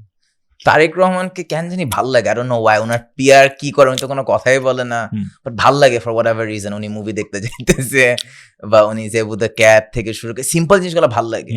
বাট আরেক দিক দিয়ে দেখতেছি যে গ্লোবাল ক্রাইসিসও চলতেছে, বাংলাদেশও সেটার কারণে এফেক্টেড। বাট আমার কাছে মনে হয় তারেক রহমানকে একটু সময় দেওয়া উচিত, এটা আমার পার্সোনাল বিলিভ। হ্যাঁ অবশ্যই সমালোচনা করা উচিত, বা আবার একইভাবে বিএনপি কে সময় দেওয়া উচিত। মাননীয় প্রধানমন্ত্রী তারেক রহমান, এই যে ইয়াং জেনারেশন আপনাকে সময় দিচ্ছে, সময় থাকতে ভালো হয়ে যান। এবং কি সো ফলত এই সময়ের মধ্যে আমাদের যে এক্সপেকটেশন, আশা করি যে এগুলো আপনি ফিল আপ করে দিবেন। এবং অনেক ইয়াং জেনারেশনে কিন্তু আপনার উপরে স্বপ্ন দেখে, আপনাকে ট্রাস্ট করে। So don't break their trust. এটা হলো আপনার প্রতি, মানে আমি আপনার বিরোধী দলে থাকলে আপনার প্রতি অনুরোধ, আমি আপনার ভালো চাই, আপনার খারাপ চাই না। মানে আমরা জানি যে যদি কোনো সমস্যা হয় আপনারা আছেন, এবং ওইটাই মনে হয় এনসিপি। আর আপনি যদি ট্রেন মিস করেন আমাদের কাছে কিন্তু সব চলে আসবে।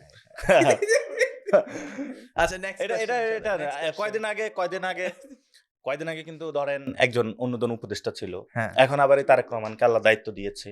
তো উনি যেহেতু দায়িত্ব পাইছেন, ওনারও ইয়াং জেনারেশন ফুলফিল। তো ওই যে আমাদের একটা ইউথ কার্ড প্রয়োজন, এই মানে ফ্যামিলি কার্ড, কি যেন ক্যাপ্টেন্স কার্ড, তারপরে হলো কৃষি কার্ড, কত কার্ড আসছে।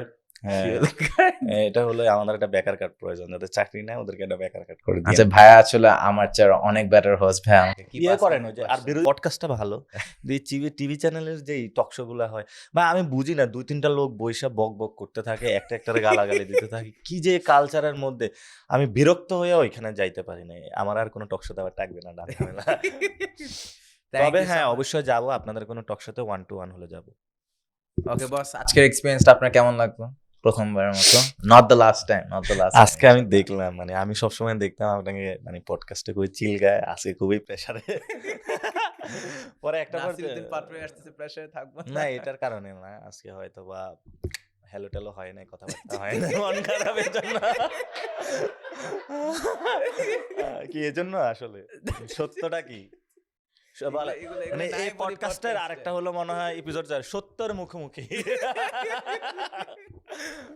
ওইটা করা উচিত।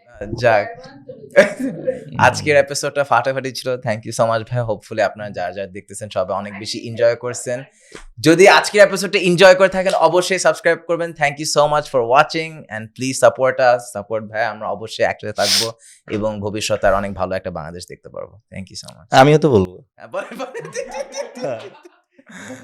যদি আজকের এপিসোডটা ভালো লেগে থাকলে তবে অবশ্যই আপনারা এনসিপিতে জয়েন করবেন, পলিটিক্সে জয়েন করবেন। সবাই হাততালি দিছে, এটা অবশ্যই আমার এটা এন্ডিংটা ভালো ছিল। অবশ্যই আপনারা জয়েন করবেন, মিস করবেন না কেউ। ওই যে সবাই বলে না, প্রেস দ্য বেল, সাবস্ক্রাইব করবেন। অবশ্যই এনসিপি কে সাবস্ক্রাইব করবেন, পলিটিক্সকে সাবস্ক্রাইব, এনসিপি না করেন, পলিটিক্সকে সাবস্ক্রাইব করলে হবে।